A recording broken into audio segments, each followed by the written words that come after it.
Hello friends, welcome back to GK Prince Academy. तो आज के इस वीडियो में हम लोग डिस्कस करेंगे इलाहाबाद हाई कोर्ट के प्रैक्टिस सेट नंबर 38 का। ठीक है, इसके पहले 37 प्रैक्टिस सेट हो चुका है। जिन लोगों ने वो वीडियो नहीं देखा तो चैनल पर जाइए, आपको वहां से उसका वीडियो मिल जाएगा। ठीक है, तो शुरुआत करेंगे 38 नंबर प्रैक्टिस सेट और इसमें हम देखेंगे फुल प्रैक्टिस सेट 100 क्वेश्चन का होगा और जो कि आपके एग्जाम में पूछा जाना है, जिसमें 25-25-25 क्वेश्चन करके सामान्य अध्ययन, हिंदी, जीएस और इंग्लिश और मैथ के क्वेश्चन आने हैं। ठीक है, तो चलिए शुरुआत करते हैं। स्टार्ट करने से पहले अगर आप लोग चैनल पर नए हो अभी तो सब्सक्राइब नहीं किया तो चैनल को सब्सक्राइब करना मत भूलिएगा। साथ ही साथ वीडियो को भी लाइक करिएगा और अपने दोस्तों में शेयर भी करिएगा। ठीक है, जैसा कि आप सभी लोगों को पता होगा ही कि 4 और 5 जनवरी को जो है इसका पेपर होना है, तो ज़्यादा समय है नहीं। जितना ज़्यादा प्रैक्टिस सेट करेंगे आपके एग्जाम्स के लिए उतना ही हेल्पफुल होगा। ठीक है, चलिए हिंदी के क्वेश्चन सबसे पहले देखेंगे। प्रश्न संख्या 1 से लेकर 5 तक जो दिया गया है, यह गद्यांश से आपको पढ़कर इससे उत्तर देना है। ठीक है, तो गद्यांश को आप लोग पढ़ लीजिएगा एक बार। ये गद्यांश है और इसको आपको पढ़ना है, इसके बाद जो है आपको उत्तर की तरफ चलना है। ठीक है, तो आप लोग इसको पढ़ लीजिएगा। हम चलते हैं क्वेश्चन की तरफ। पहला क्वेश्चन कुछ इस तरीके से दिया गया है कि समय का सदुपयोग जो गद्यांश में दिया गया है इसका क्या अर्थ होता है। ठीक है, ये बताना है क्वेश्चन। तो देखिए, समय का सदुपयोग मतलब इसका अर्थ होता है कि उसे व्यर्थ ना करना, जो कि आपको क्लियरली बी पार्ट में इसका आंसर दिखाई दे रहा है, तो आंसर बी ऑप्शन इसका राइट हो जाएगा। चलिए क्वेश्चन नंबर दूसरा है, छात्रों के लिए समय का सदुपयोग अधिक आवश्यक क्यों है। तो यहाँ आप जब गद्यांश पढ़ेंगे तो इसका आंसर निकल के आएगा, जो इसकी महत्ता समझते हुए सफल होते हैं। तो यहाँ आंसर इसका ए पार्ट करेक्ट है। ठीक है, क्वेश्चन नंबर 3 है, समय धन से अधिक महत्वपूर्ण क्यों है। तो यहाँ पे गद्यांश को पढ़ने के बाद आंसर निकल के आएगा सी पार्ट, धन वापस मिल जाएगा पर समय नहीं मिलेगा। तो यहाँ आंसर क्या आ जाएगा, सी ऑप्शन। ठीक है, निम्नलिखित में से बताना है कौन सा विकल्प सजगता का पर्यायवाची नहीं है। ठीक है, क्वेश्चन नंबर 4 में अब ऑप्शन कुछ इस तरीके से दिया है, सजगता का पर्यायवाची इसमें से बताना है कि क्या नहीं है। सजगता का पर्यायवाची बताना है। ठीक है, सजगता का पर्यायवाची इसमें से बताना है कि कौन सा नहीं होगा। क्वेश्चन नंबर 4 का आंसर की अगर हम बात करें, जो प्रमाद लिखा हुआ है पार्ट में, ये क्या होता है, ये सजगता का पर्यायवाची नहीं होता है। प्रमाद का अर्थ होता है बेहोशी या फिर पागलपन।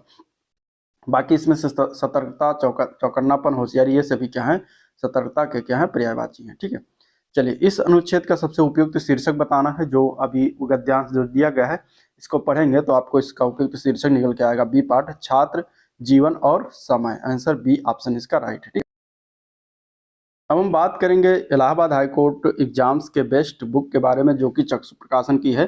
ग्रुप सी एवं ग्रुप डी के लिए जो भर्ती परीक्षा आई है उसके लिए जो है ये बुक निकाली गई है, जिसमें आपको टोटल 25 प्रैक्टिस सेट मिल जाएंगे, जो कि व्याख्या सहित होगा, और 3 सॉल्व पेपर मिलने वाले इस बुक में। ठीक है, टोटल आपकी बात करेंगे तो 2450 प्लस क्वेश्चन आपको इस बुक के माध्यम से तैयार होंगे। ठीक है, तो इसमें अगर देखें तो इस तरीके से कुछ पैटर्न होगा 25 प्रैक्टिस सेट का, और क्वेश्चन कुछ इस तरीके से जो है आपका इसमें दिया गया है। ठीक है, तो आप इसको जो है परचेज कर सकते हैं ऑनलाइन। डिस्क्रिप्शन बॉक्स में इसका लिंक दिया गया है, वहां से आप इसको डायरेक्ट जो है परचेज कर सकते हैं। ठीक है, और कुछ इस तरीके से उत्तर जो है इसका व्याख्या सहित दिया गया है। तो बहुत ही अच्छी बुक है आपके जो है एग्जाम पॉइंट ऑफ व्यू से, तो आप इसको जो है परचेज कर सकते हैं। ठीक है, लिंक इसका डिस्क्रिप्शन बॉक्स में दिया गया है। चलिए क्वेश्चन नंबर 6 दिया गया है कि निम्नलिखित में से किस विकल्प में सभी शब्द भाववाचक संज्ञा शब्द हैं, ये बताना। ठीक है, भाववाचक संज्ञा शब्द की अगर हम बात करें तो यहाँ पे कौन से विकल्प में मतलब सभी शब्द हैं, ये बताना है। ठीक है, तो भाववाचक संज्ञा की अगर बात करते हैं तो कौन कौन से शब्द होते हैं, तो यहाँ अगर आप देखिए सी पार्ट, रसीला, कड़वाहट, बुढ़ापा और उन्नति, ये क्या दिया गया है, ये सभी भाव को दर्शा रहा है, तो ये सभी क्या है, भाववाचक संज्ञा है। ठीक है, भाववाचक संज्ञा मतलब जहां पर किसी भाव, गुण, दशा आदि का ज्ञान बोध हो, वहां पे भाववाचक संज्ञा होता है। तो आंसर सी ऑप्शन इसके लिए राइट हो जाएगा। क्वेश्चन नंबर 7, वह भ्रष्टाचार के प्रबल विरोधी थे, वाक्य में सर्वनाम का कौन सा प्रकार है। ठीक है, इसमें सर्वनाम का प्रकार बताना है, किस प्रकार के सर्वनाम का प्रयोग किया गया है। तो यहाँ पर अगर देखिए तो वह जो दिया गया है वह शब्द, ये क्या है, किस सर्वनाम के अंतर्गत आता है, तो ये आता है पुरुषवाचक सर्वनाम, यानी कि उत्तम पुरुषवाचक सर्वनाम के अंतर्गत वह शब्द आता है। तो आंसर डी ऑप्शन राइट हो जाएगा। चलिए अगला प्रश्न, अधोलिखित में से कौन सा युग्म विशेषण नहीं है इसमें से। ठीक है, विशेषण की अगर हम बात करें तो यहाँ पे देखिए, छोटा बड़ा, हरा पीला, 2 3, राम लक्ष्मण। तो यहाँ राम लक्ष्मण जो दिया गया है ये क्या है, ये विशेषण नहीं होता। ठीक है, ये क्या है, ये संज्ञा है। तो संज्ञा शब्द युग्म है राम लक्ष्मण, तो आंसर डी ऑप्शन राइट हो जाएगा। चलिए अगले क्वेश्चन की तरफ बढ़ेंगे। क्वेश्चन नंबर 9 दिया गया है निम्नलिखित में से कौन सा गलत विकल्प है। ठीक है, मोर नाचता है, इसमें अकर्मक क्रिया है। उसने आम खाया, इसमें सकर्मक क्रिया है। वो कॉलेज से आकर सो गया, पूर्वकालिक क्रिया है। वो चतुर निकला, सकर्मक क्रिया। इसमें कौन सा एक गलत विकल्प है? तो यहाँ पे अगर हम देखेंगे तो यहाँ डी ऑप्शन सही हो जाएगा। ठीक है, डी ऑप्शन में जो लिखा हुआ है वो चतुर निकला सकर्मक क्रिया का उदाहरण है, जो कि ये गलत है। ठीक है, ये अकर्मक क्रिया का उदाहरण है। तो यहाँ आंसर क्या हो जाएगा? D option. चलिए क्वेश्चन नंबर 10 दिया गया है, वाह वाह कितना सुंदर दृश्य है, इसमें शब्द में रेखांकित शब्द में कौन सा अपव्यय है? ठीक है, तो रेखांकित शब्द क्या है? वाह वाह। इसमें अगर हम देखेंगे तो यहाँ पे अपव्यय जो है ये हर्षबोधक अपव्यय के अंतर्गत आएगा। ठीक है, हर्षबोधक अपव्यय के अंतर्गत आएगा। ठीक है, तो यहाँ पे ये और हर्षबोधक अपव्यय क्या है? ये सभी ये विस्मयाद बोधक के क्या है? उपभेद है। ठीक है, विस्मयाद बोधक के उपभेद में हर्षबोधक, शोक बोधक, आश्चर्य बोधक, ठीक है, स्वीकार बोधक, तिरस्कार बोधक, संबोधन बोधक, ये सभी बोधक जो है अव्यय किसमें आते हैं? विस्मयाद बोधक के उपभेद में आते हैं। हर्ष बोधक में वाह वाह आता है। ठीक है, शाबाश आता है। और इसके बाद शोक बोधक में हाय, काश, ये सभी शोक बोधक में आता है। आश्चर्य बोधक में ओहो, ठीक है, हैं, इस तरीके से आता है। तो ये सभी होता है। तो यहाँ आंसर ए पार्ट राइट हो जाएगा। चलिए अगले प्रश्न की तरफ बढ़ते हैं। निम्नलिखित में से शब्दों में से कौन सा शब्द नित्य स्त्रीलिंग नहीं है? इसमें से स्त्रीलिंग शब्द की अगर हम बात करेंगे यहाँ पे, तो जो श्रीमती दिया गया है, श्रीमती जो होता है ये स्त्री का द्योतक होता है। तो यहाँ आंसर क्या हो जाएगा? ये नित्य स्त्रीलिंग नहीं है। आंसर इसका सी ऑप्शन राइट हो जाएगा। ठीक है, चलिए अगला क्वेश्चन, क्वेश्चन नंबर 12 हमें सुमेलित करना है, मिलाना है, मतलब कर्ता कारक संबंध कारक बताना है इसमें से।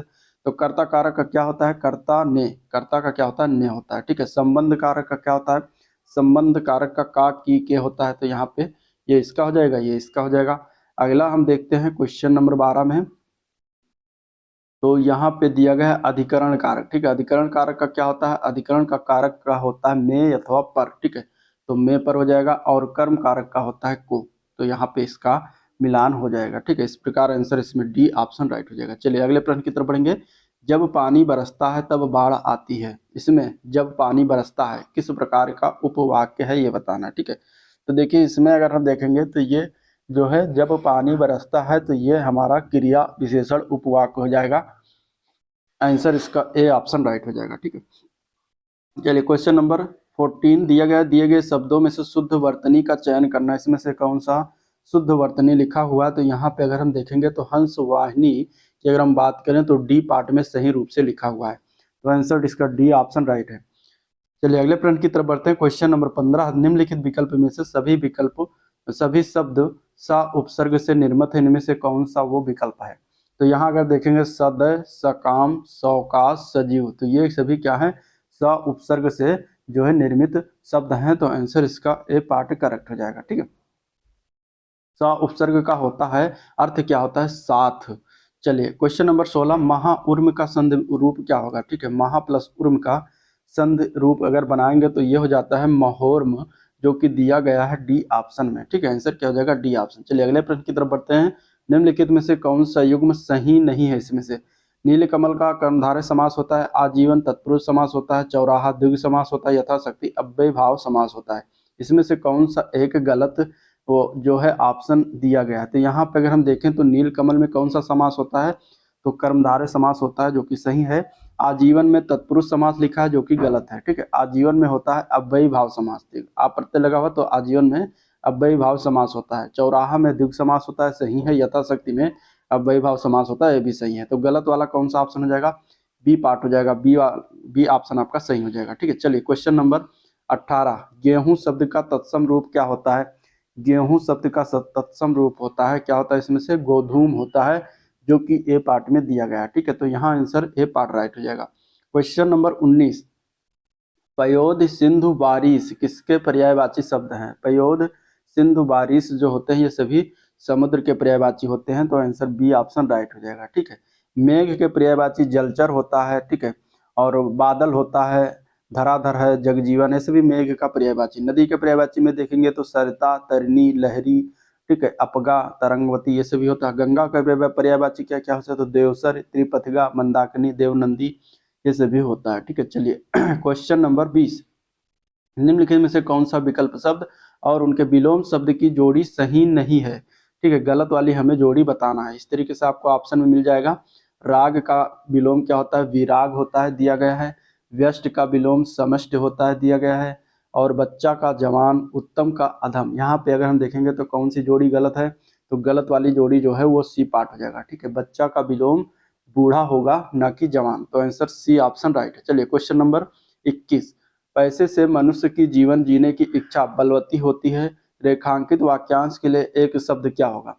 इसके लिए एक शब्द की अगर हम बात करेंगे तो इसको हम कहेंगे जीवन जीने की इच्छा को जिजीविषा कहते हैं। आंसर ए पार्ट राइट हो जाएगा। ठीक है, चलिए क्वेश्चन नंबर 22। निम्नलिखित में से कौन सा मुहावरे का भाव अर्थ सही नहीं है इसमें से। ठीक है, छाती पर सांप लौटने का अर्थ क्या होता है, घोर ईर्ष्या होना। ठीक है, अपना सा मुंह लेकर रह जाना मतलब लज्जित होकर रह जाना। उड़ती चिड़िया पहचाना मतलब अत्यंत अत्यंत कठिन कार्य करना। ठीक है, यहाँ पे इसके बाद कान पर जू न रेंगना, डी पार्ट, तो तनिक भी असर न पड़ना। यहाँ 22 में कौन सा गलत है, तो देखिए यहाँ पे अगर हम देखेंगे तो गलत वाला जो मुहावरा है वो कौन सा है, तो वो है सी पार्ट। ठीक है, उड़ती चिड़िया पहचानना अत्यंत कठिन कार्य करना, जो कि गलत है। उड़ती चिड़िया पहचानने का मुहावरे का अर्थ हो जाता है दूर से रहस्य का पता लगा लेना। ठीक है, तो आंसर सी ऑप्शन राइट है। चलिए क्वेश्चन नंबर 23। निम्नलिखित में से कौन सा इसमें से मिश्र वाक्य नहीं है। ठीक है, मिश्र वाक्य इसमें से नहीं है ये बताना। ठीक है, एक विज्ञान गोष्ठी हुई जिसमें अनेक वक्ता बोले, वह परिश्रमी ही नहीं वरुण ईमानदार भी है। मैंने एक पुस्तक खरीदी जो नई है, यह वही बच्चा है जिसे बैल ने मारा। इसमें से कौन सा में मिश्र वाक्य नहीं है। ठीक है, मिश्र वाक्य नहीं है, तो यहाँ अगर हम देखेंगे तो बी पार्ट देखते हैं अगर, तो वो परिश्रमी ही नहीं वरन ईमानदार भी है। यहाँ पे मिश्र वाक्य हो करना होकर ये संयुक्त वाक्य है। ठीक है, तो संयुक्त वाक्य हो जाएगा बी पार्ट उदाहरण, बाकी तीनों मिश्र वाक्य है। चलिए अगले प्रश्न की तरफ बढ़ते हैं। निम्नलिखित में से वाक्यों में से कौन सा शुद्ध वाक्य है। शुद्ध वाक्य इसमें से कहाँ लिखा हुआ है, देखो फूलों पर भौरे गुंजार कर रहे हैं। यहाँ भिनभिना रहे हैं, तो भौरे भिनभिनाते नहीं हैं। भौरे जो है भिनभिनाती कौन है, मक्खियाँ भिनभिनाती हैं, तो ये गलत हो जाएगा। गुंजार कर रहे हैं, गुंजारते हैं, भिनभिना रहे हैं, तो इस तरीके से इसमें बी ऑप्शन ही सही है, बाकी सारे गलत है। चलिए क्वेश्चन नंबर 25। निम्नलिखित किन वाक्य काव्य पंक्तियों में अनुप्रास अलंकार नहीं है ये बताना। ठीक है, यहाँ पे पंक्तियों में बताना है अनुप्रास अलंकार किसमें नहीं है। इस तरीके से देखते हैं क्वेश्चन नंबर 25 ये। ठीक है, अनुप्रास अलंकार पहला है चारु चंद की चंचल कीड़े खेल रही हैं जल थल में। दूसरा है पूत सपूत तो क्यों धन संचय, पूत कपूत तो क्यों धन संचय। तीसरा है कनक कनक ते सौगुनी मादकता दिखाए। चौथा है बंदो गुरपत पदमपरा का सूरज सुभाष सरस अनुराग। किसमें अनुप्रास अलंकार नहीं है, तो यहाँ पे अगर हम देखेंगे तो देखिए चारु चंद की चंचल किरणें, इसमें क्या है, इसमें अनुप्रास अलंकार है। ठीक है, अनुप्रास अलंकार कहाँ होता है, वहां होता है जहाँ छंद में एक शब्द की बार बार पुनरावृत्ति हो, वहीं पर क्या होता है अनुप्रास अलंकार। जैसे चारु चंद की चंचल किरणें, तो इसमें चा वर्ण की बार बार पुनरावृत्ति होती है, एक शब्द की ना होकर एक अक्षर की बार बार पुनरावृत्ति हो, वहां पे अनुप्रास अलंकार होता है। तो इसमें चा वर्ण की जो है बार बार क्या हो रहा है, पुनरावृत्ति हो रही है, तो इस प्रकार ये क्या हो जाएगा, अनुप्रास अलंकार हो जाएगा। ठीक है, बी पार्ट में देखिए पूत सपूत तो क्यों धन संचय और पूत कपूत तो क्यों धन संचय। अब यहाँ पे अगर हम देखेंगे तो ये अनुप्रास अलंकार के अंतर्गत नहीं आ रहा है। ठीक है, तो यहाँ पे नहीं होगा। और फिर इसके बाद कनक कनक ते सौगुनी, तो कनक कनक शब्द जो आ जाता है, दो बार शब्द आया है और इन दोनों का अलग अलग अर्थ हो जाता है, तो यहाँ पे कौन सा अलंकार है, यमक अलंकार है। ठीक है, तो इस तरीके से अगर देखेंगे तो बी और सी में नहीं होगा। बाकी बंदो गुरपद पदम पुरागा, तो यहाँ पे देखिए पा शब्द की पुनरावृत्ति हो रही है। ठीक है, तो इस तरीके से आंसर ए पार्ट हो जाएगा। बी और सी जो है अनुप्रास अलंकार के अंतर्गत नहीं आता, सॉरी हाँ अनुप्रास अलंकार के अंतर्गत नहीं आता। चलिए अब आपके क्वेश्चन है जो है इंग्लिश के, क्वेश्चन नंबर 26 से लेकर 30 तक जो क्वेश्चन का आंसर देना है वो पैसेज के अनुसार देना है। पैसेज यहाँ से शुरुआत होता है इस तरीके से, और आप इसको पढ़ लीजिएगा। ठीक है, पैसेज और इस तरीके से आगे पैसेज ये दिया गया है।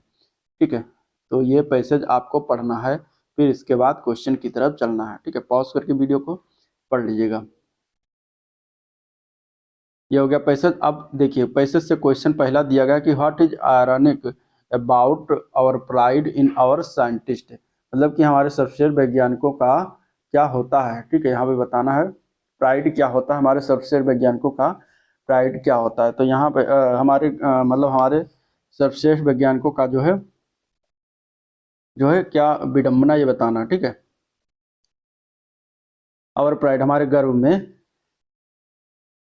क्या विडम्बना है। तो यहाँ पे अगर देखेंगे तो आप ऐसे जब पढ़ेंगे तो they go abroad to make living, ये इसका राइट आंसर ए पार्ट हो जाएगा। ठीक है, it is ironic that we take pride in our scientist but do not give them the much needed infrastructure. ठीक है, that's why they settle abroad.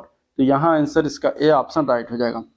चलिए question number 27, what happens to our best scientist, हमारे जो best scientist हैं उनके साथ क्या होता है। तो यहाँ पे अगर हम बात करेंगे तो they don't respectable jobs here. ठीक है, मतलब कि मैं यहाँ पर जो है डोंट गेट रिस्पेक्टेबल जॉब, सम्मानपूर्ण जॉब नहीं पाते हैं। ठीक है, तो इस तरीके से आंसर इसका बी ऑप्शन राइट है। चलिए question number 28, after independence how has the situation change in India. ठीक है, मतलब स्वतंत्रता के बाद भारत में कैसे जो है चेंज हुआ, सारी चीज़ें सिचुएशन जो है चेंज हुई। तो यहाँ पे देखेंगे तो इसका राइट आंसर हो जाएगा D option, the scientist are given Padma award. ठीक है, तो आंसर डी ऑप्शन हो जाएगा। आप जब पैसेज को पढ़ेंगे तो आपका आंसर निकल के आएगा। क्वेश्चन नंबर 29 है, our scientist have proved to be excellent even if, मतलब कि हमारे वैज्ञानिक ने उत्कृष्ट प्रदर्शन किया है। तो यहाँ पे आंसर हो जाएगा D part, we offer them limited opportunity. ठीक है, मतलब कि लिमिटेड अपॉर्चुनिटीज में भी उन्होंने अच्छा काम किया है। तो आंसर डी ऑप्शन राइट है। चलिए, the writer wants to our scientist to, मतलब लेखक चाहता है कि हमारे वैज्ञानिक क्या हों। तो आंसर इसके लिए क्या हो जाएगा, क्वेश्चन नंबर 30 में जब आप पैसेज पढ़ेंगे तो इसका आंसर निकल के आएगा 30 का सी पार्ट। ठीक है, be optimistic in their attitude. ठीक है, तो आंसर इसका हो जाएगा सी ऑप्शन करेक्ट। चलिए क्वेश्चन नंबर 31 में फिल इन द ब्लैंक्स करना है, यहाँ पे भरना है, क्या भरा जाएगा। ठीक है, how can sea water from the ocean be dash fresh water that is suitable for people to drink. ठीक है, यहाँ पे अगर हम बात करें तो रिक्त स्थान में क्या भरा जाएगा, तो यहाँ पे टर्न इनटू भरा जाएगा, आंसर ए पार्ट हो जाएगा। ठीक है, यहाँ पे फ्रेजल वर्ब का यूज करेंगे। इस वाक्य में पूछा जा रहा है कि महासागर से समुद्र का पानी ताजे पानी में जो कि लोगों के लिए पीने की उपयुक्त है कैसे बदला जा सकता है, इसका यह अर्थ है। तो यहाँ पे टर्न इनटू भरा जाएगा इसके लिए। ठीक है, तो आंसर इसका क्या हो जाएगा, ए पार्ट करेक्ट हो जाएगा। चलिए अगला क्वेश्चन, क्वेश्चन नंबर 32 दिया गया है, the following sentence has been divided into parts, one of the main contain an error. ठीक है, 4 पार्ट में डिवाइड है और उसमें से एक में जो है एरर दिया गया है, एरर वाले पार्ट को हमें बताना है। ठीक है, इस तरीके से क्वेश्चन है। क्वेश्चन का जो वाक्य है ये है, ही वॉक्ड सो फास्टली। ठीक है, एक तो ये हो गया इसका। इसके बाद दिया गया दैट आई कुड नॉट, फिर इसके बाद कीप पेस विथ हिम। अब इसमें किस ऑप्शन में गलती की गई है, किस पार्ट में गलती किया गया है। तो यहाँ पे ही वॉक्ड सो फास्टली जो लिखा हुआ है इसकी जगह पे होना चाहिए ही वॉक्ड सो फास्ट, क्योंकि फास्टली कोई शब्द नहीं होता। फास्ट जो होता है एडवर्ब होता है जिसका अर्थ होता है क्विकली, मतलब तेज से या गति से। तो फास्टली गलती किया गया है, यहाँ पे फास्ट होना चाहिए था। तो आंसर ए पार्ट राइट हो जाएगा। चलिए question number 33, select the most appropriate option to substitute the underline segment. मतलब यहाँ पे जो अंडरलाइन सेगमेंट दिया गया इसकी जगह पे हम क्या प्रयोग कर सकते हैं, क्या लिख सकते हैं। You must be quite good acquainted with the terrain in this jungle. ठीक है, यहाँ अगर देखेंगे तो गुड एक्वांटेड की जगह हम यहाँ पे वेल एक्वांटेड लिख सकते हैं, क्योंकि वर्ब को जो है क्वालिफाई एडवर्ब करेगा ना कि एडजेक्टिव। तो यहाँ पे वेल एक्वांटेड होना चाहिए, आंसर इसका ए ऑप्शन राइट है। चलिए क्वेश्चन नंबर 34, इसमें हम बताना in the following question a word has been written in 4 different ways out of the which only one is correctly spelled word. मतलब इनमें से कौन सा एक सही रूप से लिखा गया है। तो 34 में अगर हम सी पार्ट देखते हैं प्रोनाउंसिएशन, जो कि हमारा लिखा हुआ है सी पार्ट में, तो ये सही रूप से लिखा हुआ है। ठीक है, बाकी सारे गलत हैं। तो आंसर सी ऑप्शन राइट हो जाएगा। चलिए select the most appropriate synonyms, synonyms बताना है, मतलब कि पर्यायवाची। इसका पर्यायवाची बताना हमें पैरागॉन का। पैरागॉन मतलब होता क्या है, पैरागॉन मतलब होता है किसी व्यक्ति के लिए प्रयुक्त, उत्तम, दोष रहित या आदर्श रहित कह सकते हैं। तो पैरागॉन का पर्यायवाची इसमें से क्या हो जाएगा, इपिटोम। ठीक है, इपिटोम मतलब भी यही अर्थ होता है। तो आंसर ए पार्ट राइट हो जाएगा, आंसर ए पार्ट राइट हो जाएगा। ठीक है, ग्रम्पी मतलब क्या होता है, ग्रम्पी मतलब होता है बदमिजाज। ठीक है, यानी कि चिड़चिड़ा, इसको हम कह सकते हैं क्या, ग्रम्पी। ठीक है, चलिए अगले प्रश्न की तरफ बढ़ते हैं। क्वेश्चन नंबर 36 में हमें एंटोनेम बताना है, मतलब विलोम शब्द किसका, लेटेंट का विलोम। लेटेंट का मतलब क्या होता है, लेटेंट का मतलब होता है गुप्त। लेटेंट का मतलब जब गुप्त होता है तो इसका विलोम क्या हो जाएगा, तो इसका विलोम हो जाएगा अपरेंट, ठीक है, अपेरेंट या फिर एविडेंट। तो यहाँ आंसर इसका डी ऑप्शन राइट है, ठीक है, आंसर क्या हो जाएगा, डी ऑप्शन राइट है। चलिए क्वेश्चन नंबर 37 में हमें क्या करना है, वन वर्ड सब्स्टिट्यूशन बताना है, ठीक है। A disorder that involve difficulty in reading interpret words, इसको हम एक शब्द में क्या कहेंगे, मतलब कि अगर आप मतलब शब्दों के उच्चारण करने में या वर्तनी स्पष्ट करने में होने वाली जो कठिनाई है उसके लिए एक शब्द क्या प्रयोग करते हैं, तो उसको हम कहते हैं डिसलेक्सिया, ठीक है। क्या कहते हैं, डिसलेक्सिया, मतलब कि पढ़ ना पाना, ठीक है। डिसग्राफिया जो लिखा हुआ है इसका मतलब क्या होता है, तो मतलब लेखन वैकल्प, मतलब कि लिखने में कठिनाई हो, ठीक है, लिखने में कठिनाई हो, ठीक है, तो उसको हम क्या कहेंगे, डिसग्राफिया, ठीक है। डिल्यूजन मतलब माया, भ्रम, मति भ्रम कह सकते हैं। चलिए अगले क्वेश्चन की तरफ बढ़ते हैं। तो क्वेश्चन नंबर 38 है, select the most appropriate option can substitute the underline segment in the given segment given sentence, ठीक है। तो अंडरलाइन सेगमेंट जो दिया गया इसको हम बदल सकते हैं मोस्ट, तो इसको क्या क्या दिया गया है, देखिए। My mother always love to spend her leisure time our piece of enclose land planted with fruit trees, ठीक है। ये जो अंडरलाइन किया हुआ है इसके लिए हम इसकी जगह पे हम क्या लिख सकते हैं, तो 38 में अगर हम देखेंगे तो यहाँ पे हम लिख सकते हैं ऑर्कार्ड, ठीक है। ऑर्कार्ड मतलब फलों का बाग, ठीक है, फलोद्यान कह सकते हैं। तो इसके लिए एक शब्द हम प्रयोग करेंगे ऑर्कार्ड। चलिए 39 देखते हैं। तो गिवन इडियम जो दिया गया है उसका हमें अर्थ बताना है, मतलब मुहावरे का अर्थ। अ वाइल्ड गूज चेज, इस मुहावरे का अर्थ क्या होता है, तो अ वाइल्ड गूज चेज का अर्थ होता है निरर्थक खोज, मतलब कि यूजलेस सर्च। आंसर इसका ए ऑप्शन राइट है। अगले प्रश्न की तरफ बढ़ेंगे, क्वेश्चन नंबर 40। क्वेश्चन नंबर 40 में भी हमें मुहावरे का ही अर्थ बताना है। क्राई ओवर स्पिल्ट मिल्क, ठीक है, क्राई ओवर स्पिल्ट मिल्क, इसका अर्थ क्या होता है, तो इसका अर्थ होता है जो हो चुका है उस पर अफसोस करने का कोई लाभ नहीं। तो यहाँ पे आंसर ए पार्ट हो जाएगा, to complain about loss from the past. तो आंसर ए पार्ट राइट है। चलिए question number 41, select the correct active form of the given sentence, ठीक है। एक्टिव फॉर्म बताना है एक्टिव पैसिव में, तो एक्टिव वाइज का क्या हो जाएगा, where have those important documents been hidden by you. ये पैसिव फॉर्म में लिखा हुआ है, इसका एक्टिव फॉर्म क्या होगा, तो इसका एक्टिव फॉर्म हो जाएगा where have you hidden those important documents. Answer इसका ए ऑप्शन राइट, ठीक है, आंसर क्या है, ए ऑप्शन राइट हो जाएगा। चलिए question number 42, question number 42 indirect form में हमें इसका बताना है करेक्ट इनडायरेक्ट फॉर्म क्या हो जाएगा, ठीक है।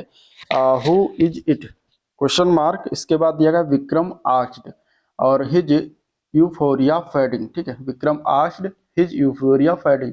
यहाँ पे इसका जो है डायरेक्ट फॉर्म क्या हो जाएगा, क्वेश्चन नंबर 42 में देखते हैं तो आंसर इसका बी पार्ट हो जाएगा, with his euphoria fading Vikram asked who it was. तो आंसर बी ऑप्शन राइट है। चलिए क्वेश्चन नंबर 43, हमें यहाँ पे बताना है identify the segment which contains the grammatical error, ठीक है। ग्रामेटिकल एरर कहाँ दिया गया है इस सेंटेंस में, lack of formal education did not prevent Lincoln to become a great leader, यहाँ गलती कहाँ पर किया गया है, तो यहाँ पे अगर हम देखेंगे तो बीकम जो शब्द लिखा हुआ है, बीकम जो है ये वर्ड का जीरंड फॉर्म यूज होगा यहाँ पे, अर्थात यहाँ पे टू बिकम के स्थान पर फ्रॉम बी कमिंग होना चाहिए था, ठीक है। टू बिकम के स्थान पर फ्रॉम बिकमन का प्रयोग करना चाहिए था, तो गलती टू बिकम है, आंसर ए पार्ट राइट है। चलिए question number 44, fill in the blanks करना, यहाँ पे भरना है, क्या भरा जाएगा, तो यहाँ पे भरा जाएगा ए पार्ट, ठीक है। I did not like them the film we saw yesterday, ठीक है। तो यहाँ पे पास्ट इंडेफिनिट टेंस का वाक्य है तो पास्ट इंडेफिनिट टेंस भर दिया जाएगा। Question number 45, sentence of a paragraph is given below the jumbled order, arrange the sentence, ठीक है। अरेंज करना है सेंटेंस को इन द करेक्ट फॉर्म में, ठीक है, इस तरीके से रीअरेंज करना है। ये आपको सेंटेंस कुछ इस तरीके से दिया गया है, 1 2 3 4, इसको अरेंज करके लिखना है। तो यहाँ पे अगर हम देखेंगे तो सही सीक्वेंस जो होगा वो इसका डी पार्ट है, ठीक है। इसको आप पढ़ के इसको आप रीअरेंज कर लीजिएगा, ठीक है। DACV मतलब कि पहले होगा द डी पार्ट होगा, the theory of natural selection is the centrepiece of an origin of species and the evolutionary theory, ठीक है। इसके बाद फिर होगा A part, it accounts for the adaptation and evolution of organism. इसके बाद इसमें होगा सी पार्ट, मतलब कि फर्दर हो more it accounts for the divergence of species from common ancestors and thus for the endless diversity of life. फिर इसके बाद बी पार्ट इसमें हो जाएगा, it is by way of the this passive choosing this natural selection. ठीक है, तो आप इसको इस प्रकार पढ़ के सही अर्थ निकाल के कर सकते हैं। क्वेश्चन नंबर 46 से लेकर क्वेश्चन नंबर 50 तक आपको इसमें बीच में पैसे दिया गया है और इसमें आपको फिलअप करना है, भरना है। ठीक है, फिल इन द ब्लैंक्स करना है। आपको इस तरीके से कुछ ऑप्शन दिए जाएंगे नीचे, select the most appropriate option to fill in the blank number 1। ठीक है, तो 4 ऑप्शन दिया गया है और 1 में क्या भरा जाएगा उसको आपको यहाँ पर देखना है। ठीक है, कुछ इस तरीके से देखिए दिया गया है, तो यहाँ पे क्या भरा जाएगा, बीकम बिकमिंग, इस तरीके से आपको ऑप्शन में दिया गया है। तो 46 में अगर हम देखते हैं तो यहाँ पे भरा जाएगा बीकमिंग का प्रयोग। ठीक है, आप इसको कर लीजिएगा, इसमें बीकमिंग का प्रयोग हुआ। Climate disaster are becoming increasingly. ठीक है, क्वेश्चन नंबर यहाँ पे दूसरे में देखेंगे तो 47 में यहाँ पे दिया गया है रिस्पॉन्स, यहाँ पे रिस्पॉन्स का प्रयोग किया जाएगा। ठीक है, रिस्पॉन्स का प्रयोग किया जाएगा। फिर इसके बाद 3 में क्या भरा जाएगा, क्वेश्चन नंबर 48 में यहाँ पे भरा जाएगा शॉर्टेज का, शॉर्टेज भरा जाएगा। इसके बाद क्वेश्चन नंबर 4 में देखेंगे तो यहाँ पे क्या भरा जाएगा, 49 में यहाँ पे भरा जाएगा फ्रीक्वेंट का।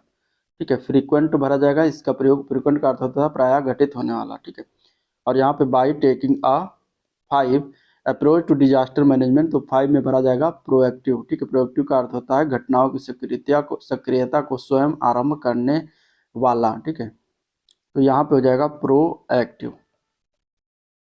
तो इस तरीके से आप यहाँ पे भर लीजिएगा। ठीक है, यहाँ पे बीकमिंग का प्रयोग हो जाएगा। क्वेश्चन नंबर 47 में रिस्पांस का प्रयोग हो जाएगा। ठीक है, और इस तरीके से आप यहाँ देख सकते हैं क्वेश्चन नंबर 48 में, क्वेश्चन नंबर 48 में शॉर्टेजेस का प्रयोग, 49 में फ्रीक्वेंट का प्रयोग और प्रोएक्टिव का प्रयोग। चलिए अब हम देखते हैं क्वेश्चन नंबर 51 जो कि होगा सामान्य अध्ययन। 50 क्वेश्चन हो चुके हैं, 50 क्वेश्चन और बाकी हैं। चलिए इसमें से देखेंगे, फिर 50 सामान्य अध्ययन के बाद फिर हम मैथ के देखेंगे। बहुत अच्छा है, मैथ के क्वेश्चन जरूर दिखेगा। चलिए, निम्नलिखित में से किस स्थान पर मध्य पाषाण काल में पशुपालन के प्रमाण मिलते हैं। तो यहाँ पे देखिए मध्य पाषाण काल की बात कर रहा है, तो पशुपालन के प्रमाण मध्य काल में जो है बागौर से मिलता है। तो आंसर इसका ए पार्ट राइट है, तो सॉरी सी पार्ट राइट है। ठीक है, बागौर, बागौर जो है ये राजस्थान में भीलवाड़ा के निकट कोठारी नदी है, उसके किनारे स्थित जो है प्रागैतिहासिक स्थल है। यहाँ से मध्य पाषाण काल के 5 मानव कंकाल भी मिला है। ठीक है, मध्य पाषाण काल में प्रयुक्त होने वाला उपकरण बहुत छोटे होते थे और इन्हें माइक्रोलिथ कहा जाता था। ठीक है, इन्हें इस काल में मानव के अस्थिपंजर का सबसे पहला अवशेष जो है प्रतापगढ़ के जो उत्तर प्रदेश में पड़ता है वहां पे सराय नाहर तथा महदह नामक स्थान से प्राप्त हुआ है। तो आंसर सी ऑप्शन राइट है। चलिए अगले क्वेश्चन की तरफ बढ़ेंगे। क्वेश्चन नंबर 52, चीनी लेखक भारत का उल्लेख किस नाम से करते हैं। ठीक है, भारत का उल्लेख जो है चीनी लेखक मतलब चीनी लेखकों ने भारत का नाम किस नाम से लिया है, तो भारत को नाम उन्होंने लिया है यिन तू। ठीक है, इन तू नाम से जो है इन्होंने भारत का उल्लेख किया हुआ है। तो यहाँ आंसर बी ऑप्शन राइट है। चलिए क्वेश्चन नंबर 53, बुद्ध ने अपने जीवन की अंतिम वर्षा ऋतु कहाँ बिताई थी। तो 53 में देखेंगे तो बुद्ध ने अपने जीवन की अंतिम वर्षा ऋतु जो है काशी नगर में कुशीनगर में जो है बिताई थी। और यहाँ पे अगर हम देखा जाए तो आंसर सी ऑप्शन राइट हो जाएगा। आप देखिए कुछ मुख्य तीर्थ हैं विश्व भगवान बुद्ध के बारे में, जैसे कि लुम्बिनी, तो लुम्बिनी में भगवान बुद्ध का जन्म हुआ था। बोधगया में क्या हुआ था, भगवान बुद्ध को जो है ज्ञान की प्राप्ति हुई थी। सारनाथ में बुद्ध ने जो है दिव्य ज्ञान देना प्रारंभ किया, इसे धम्म चक्र प्रवर्तन कहा गया। ठीक है, कुशीनगर में जो है महापरिनिर्वाण हुआ। ठीक है, तो यहाँ यहीं पर अपने अंतिम वर्ष की जो है जीवन जो है बिताया था। ठीक है, तो ये सारी चीजें कुछ याद रखिएगा। चलिए अगले क्वेश्चन की तरफ बढ़ते हैं। भारतीय गौरव का अंतिम सूर्य किसके लिए प्रयुक्त हुआ है। ठीक है, भारतीय गौरव का अंतिम सूर्य जो है किसके लिए प्रयोग किया गया है, तो ये कहा गया है पृथ्वीराज को। ठीक है, आंसर बी ऑप्शन हो जाएगा, पृथ्वीराज के लिए प्रयुक्त होता है। ठीक है, ये चौहान वंश के अंतिम शासक थे। 1178 ईस्वी में इन्होंने गद्दी पर बैठे थे और इनका क्षेत्र जो था अजमेर से लेकर दिल्ली तक विस्तृत भूभाग में फैला हुआ था। ठीक है, 1192 के तराइन का दूसरा जो युद्ध हुआ था मोहम्मद गोरी से, उसमें गोरी ने जो है पराजित करके बंदी बना लिया था और बाद में इनकी जो है हत्या कर दी थी। तो आंसर बी ऑप्शन राइट है। चलिए क्वेश्चन नंबर 55, अकबर की इच्छा अनुसार किसने रामायण का फारसी में अनुवाद किया था। तो रामायण का जो है फारसी में अनुवाद जो है किया गया था अब्दुल कादिर बदायूनी के द्वारा। तो आंसर बी ऑप्शन राइट है। अगले प्रश्न की तरफ बढ़ेंगे। सहायक संधि को किसके काल में क्रियान्वित किया गया। तो ये बेलेजली के काल में जो है क्रियान्वित किया गया था, तो आंसर इसका बी पार्ट हो जाएगा। ठीक है, बेलेजली के कार्यकाल जो था वो 1798 से लेकर 1805 ईस्वी तक रहा था। अगला प्रश्न है, हिंदी का पहला समाचार पत्र उदंत उदंत मार्तंड जो कि 1826 में प्रकाशित हुआ था, कहाँ से प्रकाशित हुआ था? तो यह प्रकाशित हुआ था कोलकाता से। आंसर इसका हो जाएगा ए पार्ट करेक्ट। ठीक है, चलिए अगले क्वेश्चन की तरफ बढ़ते हैं। निम्नलिखित में से किस स्तूप में आर्यक स्तंभ वाले मंच की विशेषताएं मिलती हैं? आर्यक स्तंभ वाले मंच की विशेषताएं किस स्तूप में मिलती हैं? तो ये अमरावती के स्तूप में मिलती हैं। आंसर इसका सी ऑप्शन राइट है। ठीक है, चलिए क्वेश्चन नंबर 59, निम्नलिखित में से कौन सी नदी घाटी बेसिन क्षेत्रफल की दृष्टि से सबसे बड़ी है? क्षेत्रफल की दृष्टि से सबसे बड़ी नदी घाटी बेसिन जो है वो है Mahanadi. Answer C option right हो जाएगा। ठीक है, महानदी है। आंसर क्या है? सी ऑप्शन राइट है। चलिए अगला क्वेश्चन की तरफ बढ़ते हैं। निम्नलिखित में से किसको रहस्यमयी झील कहा जाता है? रहस्यमयी झील किसे कहते हैं? तो रूपकुंड झील को कहा जाता है। ठीक है, रूपकुंड झील को कहा जाता है। यह झील जो है समुद्र तल से करीब 16,500 फीट की ऊंचाई पर जो है स्थित है, और यह झील हिमालय की त्रिशूल नामक 3 चोटियों के बीच स्थित है। ठीक है, और उत्तराखंड के कुमाऊं क्षेत्र में यह पड़ता है। तो आंसर सी ऑप्शन राइट है। चलिए, निम्नलिखित दर्रों में से किससे होकर लेह जाने का रास्ता है? ठीक है, लेह लद्दाख। तो लेह जाने का रास्ता जो है यहाँ से अगर देखा जाए तो वो है जोजिला पास। ठीक है, जोजिला दर्रा से होकर जाया जाता है। तो आंसर ए पार्ट राइट है। चलिए, निम्नलिखित देशों में से किस में पंपास घास का मैदान स्थित है? पंपास घास के मैदान स्थित की बात करेंगे तो पंपास जो पड़ता है यह दक्षिणी अमेरिका की उपजाऊ निचली घास भूमि है, और इसका विस्तार अर्जेंटीना के प्रांतों में पड़ता है। तो यहाँ आंसर ए पार्ट राइट हो जाएगा। कार्बन क्रेडिट की अवधारणा उत्पन्न हुई किससे उत्पन्न हुई? तो कार्बन क्रेडिट की अवधारणा जो है क्योटो प्रोटोकॉल से आया। आंसर इसका बी ऑप्शन राइट है। अगला प्रश्न है, फ्लाई ऐश प्रदूषण होता है किससे होता है? फ्लाई ऐश प्रदूषण तो ये होता है ताप विद्युत संयंत्र से। आंसर सी ऑप्शन राइट है। ठीक है, चलिए 65, नेशनल स्टॉक एक्सचेंज का मुख्यालय कहाँ पर है? नेशनल स्टॉक एक्सचेंज का मुख्यालय जो है ये पड़ता है मुंबई में। आंसर सी ऑप्शन राइट हो जाएगा। इसकी स्थापना कब की गई थी?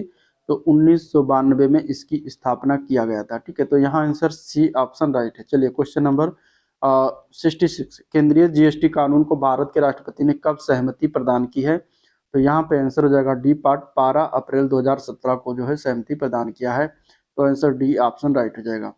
ठोस पदार्थों में उष्मा हस्तांतरण की प्रक्रिया को क्या कहा जाता है? किस रूप में जाना जाता है?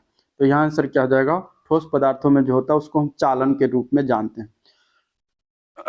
ठीक है, चालन रूप हो जाएगा। आंसर इसका डी ऑप्शन राइट है। चलिए अगला क्वेश्चन, मक्खन किस प्रकार का उदाहरण है? तो मक्खन की अगर हम बात करेंगे तो ये होता है इमल्सन।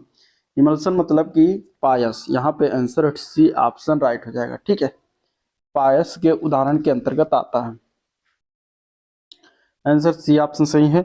अगले क्वेश्चन की तरफ बढ़ेंगे। क्वेश्चन नंबर 69, मानव शरीर का कौन सा भाग ऑस्टियोपोरोसिस से प्रभावित होता है? तो यहाँ पे अगर हम देखेंगे तो वो होती हैं हड्डियाँ। ठीक है, हड्डियाँ जो है वो क्या है? ऑस्टियोपोरोसिस से प्रभावित होती हैं।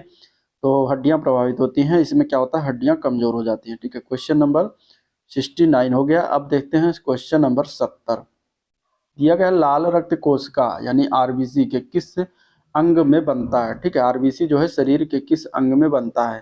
तो लाल रक्त कोशिका का निर्माण जो है बेसिकली अस्थि मज्जा में होता है, यानी बोन मैरो को कह सकते हैं। तो यहाँ आंसर ए पार्ट राइट है।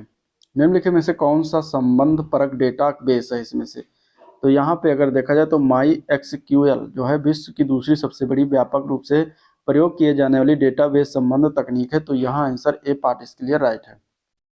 क्वेश्चन नंबर 72 में हमें बताना है, इसमें अब ये रीजनिंग का क्वेश्चन है, यहाँ पे कौन सा वर्ड आएगा, मतलब कौन सा अंक आएगा ये बताना है। देखिए यहाँ पे हम क्या करेंगे, और जितने दिए गए उनसे हम मिलान करेंगे। जैसे कि अब अगर हम इसको देखते हैं 5 और 2, तो 5 और 2 में से घटाएंगे तो 3 आएगा, और 3 का स्क्वायर या 3 का क्यूब करेंगे तो क्या आ जाएगा? 3 त्रिक 9 त्रिक 27 आ जाएगा, जो कि हमारा इसमें लिखा हुआ है। ठीक है, और इसी प्रकार अगर हम इसको देखते हैं तो 12 में से 6 घटाएंगे, तो 12 में से 6 जब घटाएंगे तो कितना हो जाएगा? 6, और 6 का अगर क्यूब करते हैं तो कितना हो जाता है? 216। ठीक है, तो जो कि हमारा यहाँ पे लिखा हुआ है।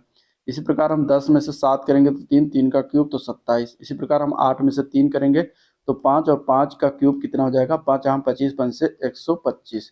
तो हमारा राइट आंसर यहाँ पे 125 हो जाएगा, बी पार्ट दिया गया है। चलिए क्वेश्चन नंबर 73, निम्नलिखित युग्मों में से कौन सा युग्म जो है श्रृंखला को पूरा करेगा। ए एफ के डैश यू डैश, यहाँ पे दो शब्द भरना है। देखिए ए से अगर हम एफ जाते हैं तो कितना हो जाता है +5, और एफ से अगर के जाते हैं तो भी +5 होता है। तो यहाँ से के से हम +5 अगर लेकर जाएंगे तो कितना हो जाएगा हमारा पी हो जाएगा, और पी से अगर +5 करेंगे तो क्या यू आता है, तो हाँ आता है, तो यू हो जाएगा।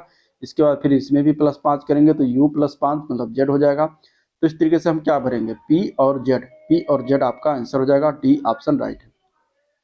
क्वेश्चन नंबर 74 में हमें बताना है कि जैसे स्टार को हम ये लिख सकते हैं उसी रूप में इसको हम ये लिख सकते हैं, तो हम इसको कैसे लिखेंगे इसी रूप में। तो यहाँ पे देखिए क्या किया गया है, एस से अगर यू आता है, एस से यू आता है तो +2 होता है, ठीक है। एस से यू आता है +2, और अगर टी से आर आता है तो -2 होता है, ठीक है, -2। और इसी प्रकार ओ से जब आर आता है तो +3 आता है, और आर से जब ओ आता है तो -3, और के से ओ जाते हैं तो +4। सेम इसी प्रकार हम अगर इसमें देखते हैं तो क्या यही लगता है। तो ए से अगर सी जाते हैं तो +2, एस से क्यू जाते हैं तो -2, ठीक है। और इसके बाद एच से के जाते हैं तो +3, और ई से बी आते हैं तो -3, और एस से डब्ल्यू आते हैं तो +4। मतलब कि यही सीरीज कॉम्बिनेशन चल रहा है। तो यहाँ से हम क्या करेंगे, इसमें +2 कर देंगे, इसमें हम कर देंगे -2, ठीक है। और इसके बाद इसमें हम कर देंगे +3, और इसमें हम कर देंगे -3, और इसमें हम कर देंगे +4। यही वाला हम इसमें भी कॉम्बिनेशन लगा देंगे, ठीक है। तो B से +2 करेंगे तो D हो जाएगा, U से -2 करेंगे तो S हो जाएगा, N से +3 करेंगे तो Q हो जाएगा, और K से -3 करेंगे तो H हो जाएगा, और E से +4 करेंगे तो I हो जाएगा। तो D S Q H I हमारा इसका राइट आंसर हो जाएगा ए पार्ट, ठीक है। इस प्रकार हम इसको लगा लेंगे। चलिए क्वेश्चन नंबर 75, यदि शब्द अनदर में प्रत्येक अक्षर को अंग्रेजी वर्णमाला के विपरीत क्रम में अर्थात अंतिम जड़ अक्षर से शुरू करते हुए व्यवस्थित किया जाता है तो कितने अक्षरों का स्थान अपरिवर्तित रहेगा, ठीक है। तो अगर हम अनदर को अगर हम लिखते हैं विपरीत से, तो सबसे पहले अनदर में टी अगर देखते हैं तो सबसे पहले आएगा, इसके बाद फिर आर आ जाएगा, फिर इसके बाद ओ आ जाएगा, ठीक है, फिर एन, फिर एच, फिर ई, फिर ए, इस तरीके से आएगा। तो यहाँ पे अब देखते हैं ओ का स्थान नहीं बदला हुआ है, एच का स्थान नहीं बदला गया है, और ई का स्थान नहीं बदला हुआ है इसमें। तो यहाँ पे 3 शब्द ऐसे हैं जिनका स्थान नहीं बदला गया है, तो आंसर इसका सी ऑप्शन हो जाएगा 3। इस प्रकार ओ एच ई का स्थान नहीं बदल गया, तो आंसर हो जाएगा सी पार्ट, ठीक है। अब है गणित के क्वेश्चन। चलिए गणित के क्वेश्चन करते हैं, मैथ के क्वेश्चन। इसमें पहला 76 नंबर क्वेश्चन हम करते हैं, ठीक है। 76 नंबर क्वेश्चन हम करते हैं। इसमें दिया गया निम्नलिखित समीकरण का हल निकालने के लिए सर्वाधिक उचित विकल्प का चयन करना है, ठीक है। इजी क्वेश्चन है। इसमें जो है आप इसको क्या करेंगे, जो दिया गया उसी प्रकार इसको क्या करेंगे, सॉल्व करेंगे। तो यहाँ पे जो जोड़ना है तो जोड़ लीजिए, जोड़ने के बाद ये आ जाएगा 19.62, तो इसका राइट आंसर 19.62 हो जाएगा, ए पार्ट इसका राइट हो जाएगा। अगला प्रश्न देखते हैं, क्वेश्चन नंबर 77 दिया गया है। 77 नंबर क्वेश्चन, XYZ 3 समबाहु त्रिभुज हैं, ठीक है। समबाहु त्रिभुज होती हैं तो क्या होता है, तीनों भुजाएं उसकी बराबर होती हैं, और x और y के क्षेत्रफल का योग क्या है, z के बराबर है, ठीक है। x और y के क्षेत्रफल का योग क्या है, z के क्षेत्रफल के बराबर है, दिया गया है। और x और y की भुजा की लंबाइयां क्रमशः 6 और 8 सेंटीमीटर हैं। एक्स वाई की भुजा की लंबाइयां 6 और 8 सेंटीमीटर, तो z की भुजा की लंबाई कितना होगा, ठीक है। तो देखिए x और y जो त्रिभुज है समबाहु, उसकी भुजा की लंबाई दिया गया है। मान लेते हैं कि जो भुजाएं हैं x, जो त्रिभुज है उसकी भुजाएं हैं, उसकी भुजा की मान कितना है, x के ए एक्स है, ठीक है, और y के ए वाई है, और z के ए जेड है। इस तरीके से मान लेते हैं। तो यहाँ पे ए एक्स का मान दिया गया है 6 सेंटीमीटर, ए वाई का मान दिया गया है 8 सेंटीमीटर, और हमें ए जेड का मान पूछा गया है, ठीक है। अब x और y के क्षेत्रफल का योग क्या दिया गया है, x और y के क्षेत्रफल का योग ये बराबर है z के क्षेत्रफल के। तीनों त्रिभुज समबाहु हैं, तो समबाहु त्रिभुज के क्षेत्रफल का फार्मूला क्या होता है, √3/4 इंटू भुजा का स्क्वायर होता है। तो यही हम फार्मूला लगाएंगे, √3/4 इंटू एक्स का स्क्वायर मतलब कि 6 का स्क्वायर इंटू क्या हो जाएगा, 6 का स्क्वायर, प्लस वाई की बात, वाई त्रिभुज के क्षेत्रफल की बात करेंगे तो इसका भी यही हो जाएगा, √3/4 इंटू 8 का स्क्वायर बराबर √3/4 इंटू ए जेड हमने माना, तो ए जेड का स्क्वायर हो जाएगा। अब यहाँ पे देखिए तीनों में √3/4 है तो तीनों में कैंसिल हो जाएगा, और इस तरीके से क्या बचेगा, 6 का स्क्वायर प्लस 8 का स्क्वायर बराबर ए जेड का स्क्वायर। तो यहाँ पे देखिए ए जेड का स्क्वायर बराबर हो जाएगा, यहाँ पे स्क्वायर अगर हम हटा देते हैं, ठीक है, ए जेड बराबर तो अंडर रूट 6 स्क्वायर प्लस 8 का स्क्वायर। तो अंडर रूट में देखेंगे तो 6 स्क्वायर 6 36, 8 स्क्वायर 64, दोनों जोड़ेंगे तो अंडर रूट 100 हो जाएगा। तो यहाँ पे ए जेड का मान कितना आ जाएगा, 10 सेंटीमीटर, और हमें यही निकालना था। तो आंसर इसका सी ऑप्शन राइट है। ठीक है, आंसर क्या आ जाएगा, सी ऑप्शन इसका राइट हो जाएगा। इस प्रकार हम इसको निकाल लेंगे। चलिए क्वेश्चन नंबर 77 हो गया। अब देखते हैं 78 नंबर क्वेश्चन। 78 नंबर क्वेश्चन दिया गया है, क्या दिया गया है, 78 नंबर क्वेश्चन में दिया गया है कि x माइनस 1/x बराबर 4। तो हमें मान ज्ञात करना है x की पावर 6 प्लस 1/x की पावर 6। तो देखिए यहाँ पे हम पहले इसी को सॉल्व करेंगे। अगर हम दोनों साइड में वर्ग करते हैं तो हमारा वैल्यू क्या हो जाता है, x square plus 1/x square minus 2, ठीक है, ये बराबर 4 का स्क्वायर यानी कि 16 हो जाएगा। यानी कि अगर हम निकालते हैं x square plus 1/x square तो 16 प्लस 2 18 हो जाता है। ठीक है, तो इसका अब हम क्या करेंगे, इस वाले का हम कर देंगे पुनः घन कर देंगे, ठीक है, क्यूब कर देंगे। तो जब घन करेंगे यानी कि x square plus 1/x square का होल क्यूब करेंगे तो इधर हो जाएगा 18 का क्यूब। ठीक है, तो ये अब हम a प्लस बी का होल क्यूब लगाएंगे फार्मूला, माने कि a क्यूब मतलब कि x की पावर 6 हो जाएगा, प्लस b क्यूब मतलब 1/x की power 6 plus 3a into B, और ब्रैकेट में a प्लस बी यानी X square plus 1/x square, इस तरीके से हो जाएगा। यहाँ पे देखिए एक्स स्क्वायर से कट जाएगा क्योंकि गुणे में है। अब x की पावर 6 प्लस 1/x की पावर 6 और ये बराबर हो जाएगा 18 का क्यूब। ठीक है, यहाँ पे 18 का क्यूब, ये plus 3 into x square plus 1/x square का मान पता है कितना है, 18 है। तो इसको हम रख देंगे।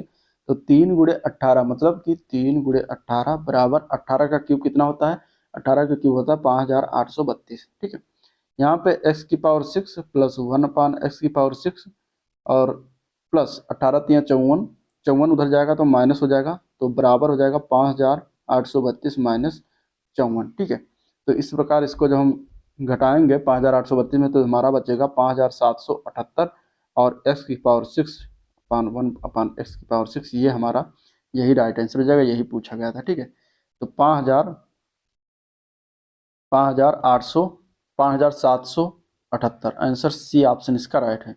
तो इस प्रकार हम इसको निकालेंगे, लगा लेंगे। ठीक है, चलिए क्वेश्चन नंबर देखते हैं 79। 79 नंबर क्वेश्चन क्या है देखते हैं। इस तरीके से दिया गया है, वैल्यू दी गई है 16,650 रुपये पर 4% वार्षिक दर से ब्याज से साधारण ब्याज जो दिया गया है वो कितना है, समान दर से 1800 रुपये पर संगणित ब्याज से ₹30 कम है। तो उधार दिए गए धन की समय अवधि पूछा गया है। ठीक है, समय पूछा गया है। तो मान लेते हैं उधार दिए गए समय अवधि जो क्या वो x वर्ष है, यानी कि x वर्ष मान लीजिए या t वर्ष, जो भी मानना हो मान लेते हैं। तो यहाँ पे अगर प्रश्न के अनुसार अगर हम देखते हैं तो 1800 रुपये पर कितना 4% वार्षिक ब्याज की दर से अगर मान लेते हैं समय जो है x वर्ष के लिए लगाया गया तो बटे 100 करेंगे तो इतना ब्याज आ जाएगा। ये कह रहा है कि 1650 रुपये पर 4% की वार्षिक ब्याज की दर से, और इसका जो भी समय है तो सेम है, तो x वर्ष पर लगाया गया। तो इन दोनों का जो ब्याज है ये डिफरेंस कितना आता है, 30 आता है, तो माइनस कर देंगे। अब यहाँ पे इसको हम कर लेंगे सॉल्व। ठीक है, सॉल्व करेंगे तो यहाँ पे देखिए 2 जीरो इसका कैंसिल हो जाएगा, यहाँ से 1 जीरो इसका कैंसिल हो जाएगा। ठीक है, 2 दूनी 4, 2 पंचे 10। ठीक है, 5 से इसको कैंसिल करेंगे, 5 तियाँ 15 और 1 बचेगा, 5 तियाँ 15। ठीक है, तो इस तरीके से हमारा कितना हो जाएगा, 18 चौक 72x माइनस 33 दूना 66x बराबर 30 के। 72 माइनस 66 मतलब 12 में से 6 गए 6x बराबर हो जाएगा 30। तो x बराबर कितना हो जाएगा, 6 पंचे 30। ठीक है, तो x बराबर कितना हो जाएगा, 6 पंचे 30।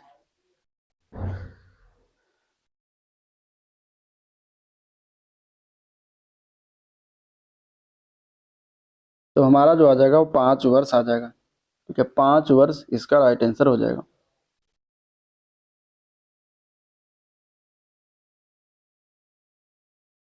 आंसर क्या हो जाएगा 5 वर्ष। तो इसका बी पार्ट करेक्ट है, ठीक है, बी पार्ट इसका राइट हो जाएगा। चलिए क्वेश्चन नंबर 80 देखते हैं। क्वेश्चन नंबर 80 क्या दिया गया है। क्वेश्चन नंबर 80 है कि एक नारंगी बैग में 4 हरे रंग की गेंदें, 4 पीली गेंदें और 8 गुलाबी गेंदें, अगर 2 गेंदों को बैग से यादृच्छिक रूप से निकाला जाता है तो क्या प्रायिकता है कि दोनों गेंदें एक ही रंग की हों। ठीक है, दोनों गेंदें एक ही रंग की हों।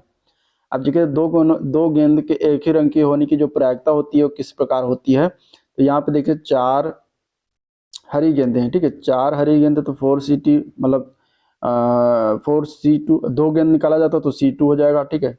इसके बाद 4 गुलाबी गेंदें तो 4C2 ये भी हो जाएगा, प्लस 4C2 ये भी हो जाएगा। तीनों के बाद में कुल प्रायिकता 4 4 8 4 12 गेंदें तो 12C2 हो जाएगा, इतना निकलेगा, ठीक है। अब इसको हम कर लेंगे सॉल्व। तो देखिए 2 हरी या 2 पीली या 2 गुलाबी गेंदें हो सकती हैं, तो दोनों गेंदें एक ही रंग की हों तो इसलिए हमें यहाँ पे इस तरीके से निकाला जाए, मतलब कि 3 इंटू 4C2 बटे 12C2 हो जाएगा, ठीक है। तीनों को जोड़ेंगे तो ये आ जाएगा, यानी कि अगर हम इसको निकालते हैं तो 3 गुणे 4C2 को हम क्या लिख सकते हैं, 4 गुणे 3 बटे 2 इसको लिख सकते हैं, और 12C2 को हम लिख सकते हैं 12 गुणे 11 बटे 2, ठीक है। यहाँ से देखिए 2 से 2 कैंसिल हो जाएगा, ठीक है, 3 चौक 12, 4 4 से कैंसिल हो जाएगा, तो हमारा फाइनल वैल्यू आ जाएगा 3/11, और यही आंसर हो जाएगा 3/11। 3/11 इसकी प्रायिकता हो सकती है। तो इस तरीके से लगा लेंगे। चलिए क्वेश्चन नंबर 81 क्या दिया गया है। 81 नंबर क्वेश्चन दिया गया है, हमें इसको सॉल्व करना है, ठीक है। ये जो है सिंप्लीफिकेशन का क्वेश्चन है, इसको आप सॉल्व करिएगा और फिर इसके बाद इसमें हमें आंसर बताइएगा ऑप्शन में, ठीक है। इसको आपको सॉल्व करना है। चलिए हम चलते हैं क्वेश्चन नंबर 82 पर। क्वेश्चन नंबर 82 दिया गया है कि क्यों एक यात्रा को 33 घंटों में पूरा करती है। वो यात्रा के पहले आधे भाग को 30 किलोमीटर प्रति घंटा और दूसरे आधे भाग को 36 किलोमीटर प्रति घंटा की चाल से पूरा करती है। पूरी यात्रा की कुल दूरी ज्ञात करना है, ठीक है। पूरी यात्रा की हमें क्या कुल दूरी ज्ञात करनी है। अब पूरी यात्रा की कुल दूरी अगर ज्ञात करनी है तो इसमें हमारे कैसे निकालेंगे, किलोमीटर निकालना है। तो चलिए मान लेते हैं कि कुल यात्रा जो इसने तय किया गया, माना कुल दूरी जो है इसकी कितनी है, 2D किलोमीटर है, ठीक है, 2D किलोमीटर मान लेते हैं। तो प्रश्न के अनुसार 30 किलोमीटर प्रति घंटा की चाल से पहले भाग को तय करती है, मतलब कि अगर हम रखते हैं तो D बटे 30 किलोमीटर प्रति घंटा की चाल से चलती है, तो ये हमारा समय आ जाएगा। और दूसरा जो आधा भाग है मतलब 2D का आधा D हो जाएगा, तो D बटे 36 किलोमीटर प्रति घंटा की चाल से चलती है, तो ये समय हो जाएगा। और टोटल इसको लगता है 33 घंटा, तो टोटल हम इसको 33 घंटे के बराबर कर देंगे। तो इसी प्रकार हमारा ये समीकरण बन गया। इसको हम कर लेंगे सॉल्व, ठीक है। यहाँ से हो जाएगा 6D प्लस 5D, एलसीएम ले लेंगे 180 हो जाएगा बराबर 33 के। तो 6 5 11D बटे 180 बराबर 33 के, ठीक है। तो 11 3 33, तो D बराबर 18 3 54, तो 540 किलोमीटर आ गया।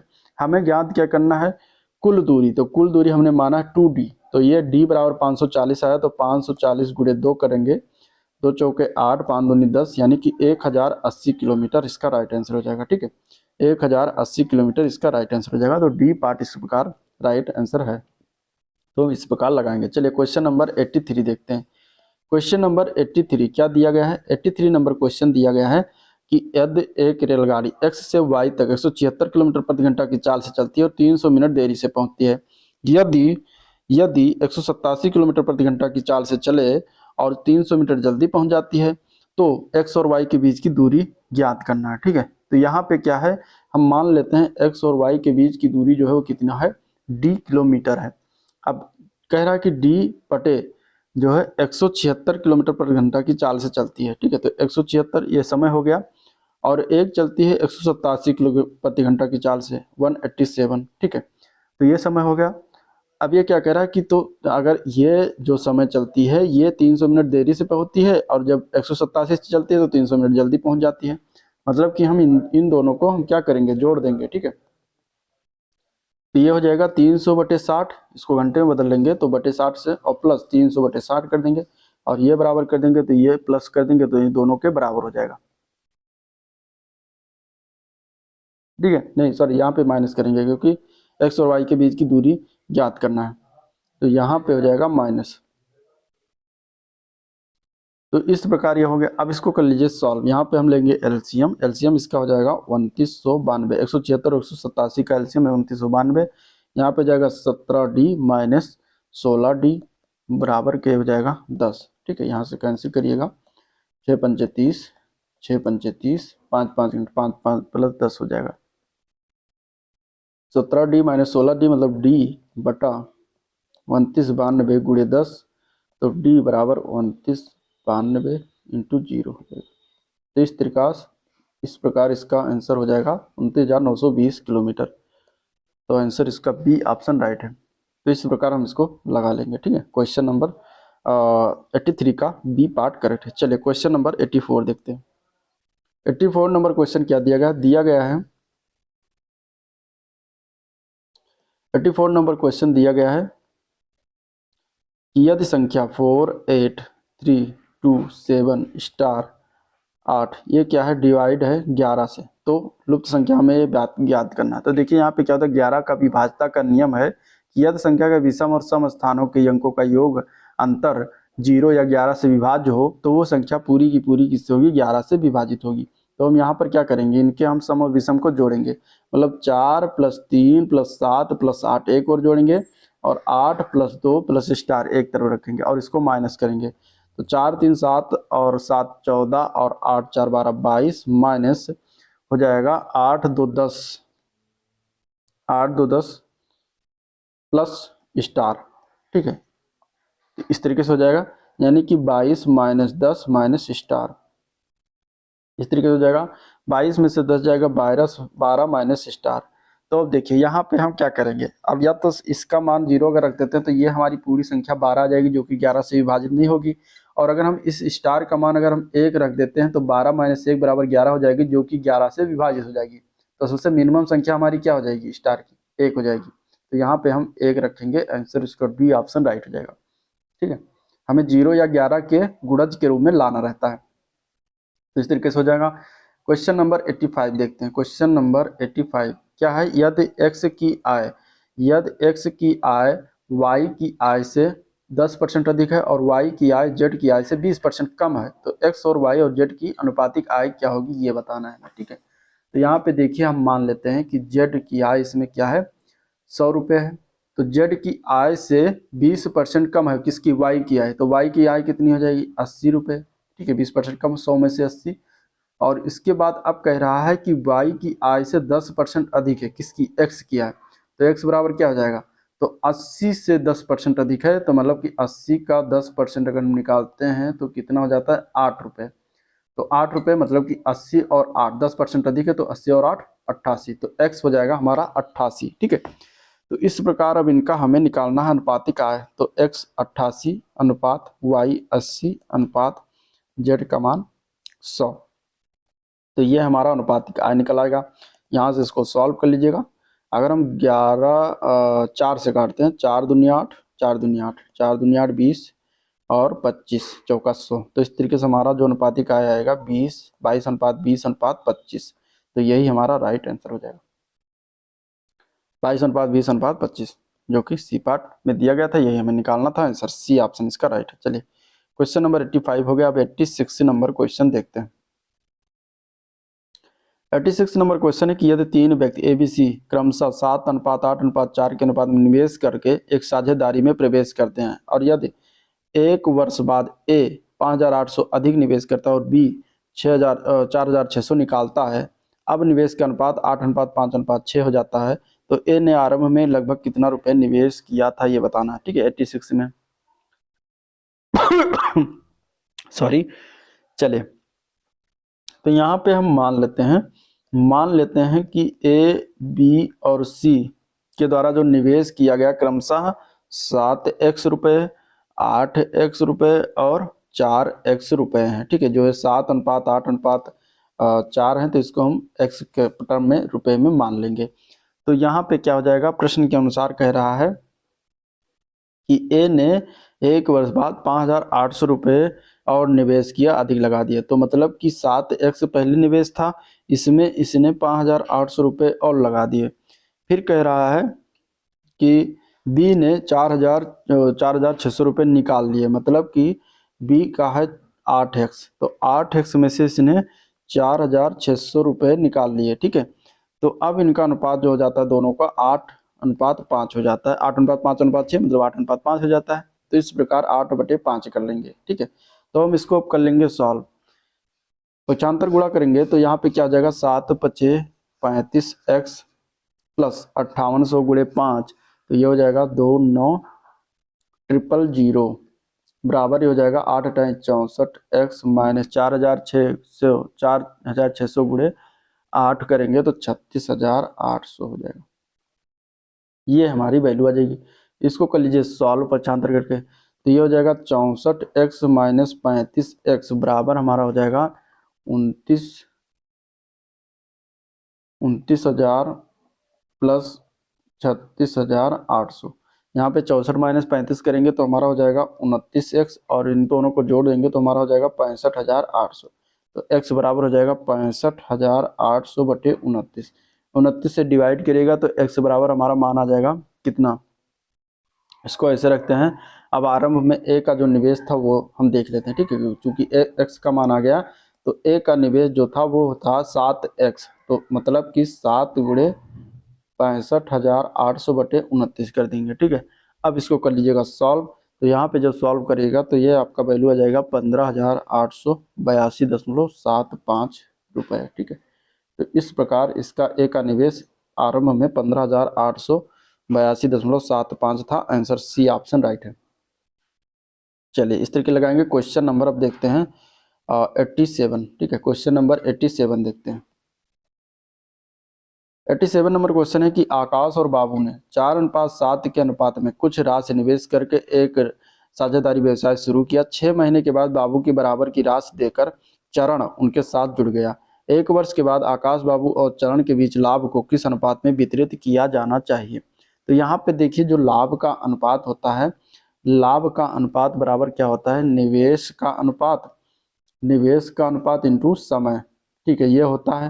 तो यहाँ पे अब देखिए आकाश और बाबू और चरण के लाभ का अनुपात क्या हो जाएगा, तो 4 आकाश ने पूरा लगाया तो 4 गुणे 12 महीने के लिए लगा दिया, मतलब 1 साल, तो 4 गुणे 12 हो जाएगा। अनुपात बाबू का 7 रेशियो लगा, कितने, इसने भी 12 महीने के लिए लगाया, और अनुपात 7 गुणे चरण जो है 6 महीने बाद आया तो 6 से गुणा हो जाएगा।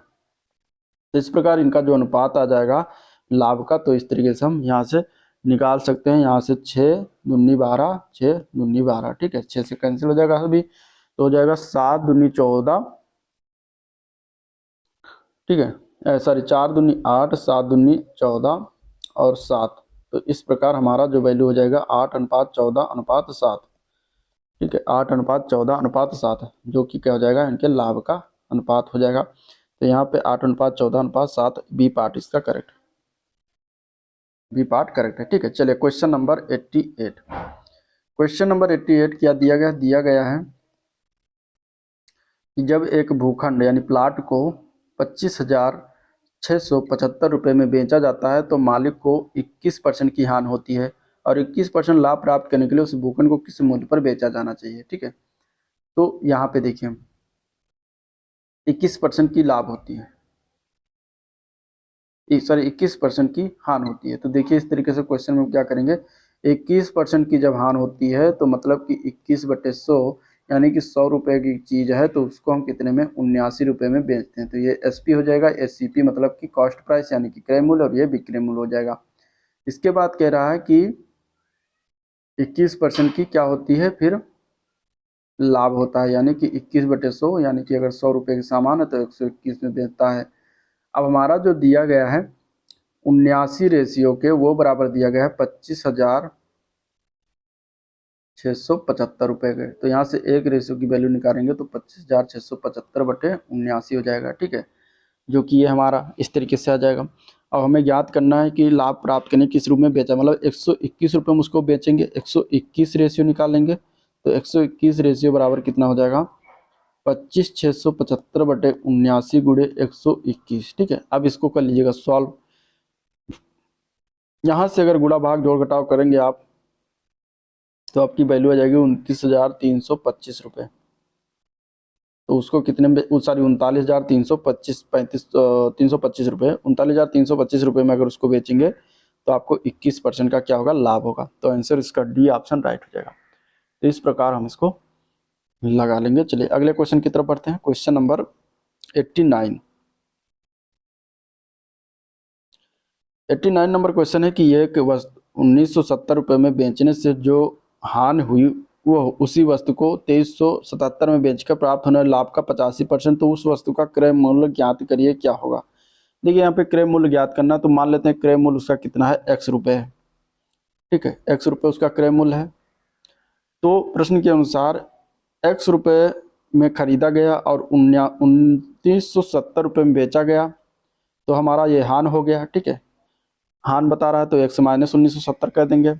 और ये कह रहा है कि 2377 रुपये में फिर क्या किया गया, बेचा गया और लाभ प्राप्त किया, मतलब 2377 माइनस x करेंगे तभी लाभ होगा। कितना लाभ प्राप्त हुआ, 85% लाभ हुआ, तो इसका 85% निकाल लेंगे, यानी कि 85/100 कर देंगे, ठीक है, इस तरीके से हो जाएगा।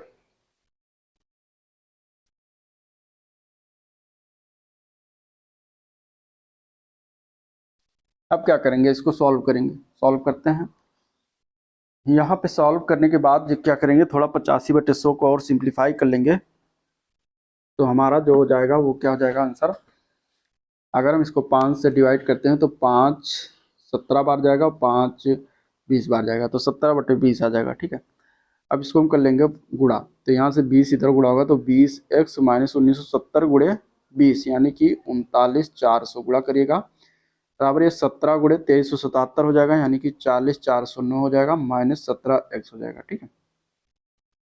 20x आएगा यहाँ पे, 20x माइनस आएगा इधर 17x, तो हो जाएगा प्लस 17x, तो 20 और 17 हो जाएगा 37x, ये बराबर उधर जाएगा तो 40,409 प्लस 39,400, ये दोनों जुड़ेगा तो हो जाएगा आपका 79,809 37x, तो x बराबर हो जाएगा 79,809/37, ठीक है। इसको डिवाइड कर लीजिएगा तो x का मान हमारा आ जाएगा 2157, 2157 रुपये इसका CP हो जाएगा, 2157 रुपये क्या हो जाएगा, क्रय मूल्य हो जाएगा। तो इस प्रकार हमारा आंसर डी ऑप्शन राइट हो जाएगा, ठीक है। सॉल्व करना आपका काम है, सॉल्व कर लीजिएगा।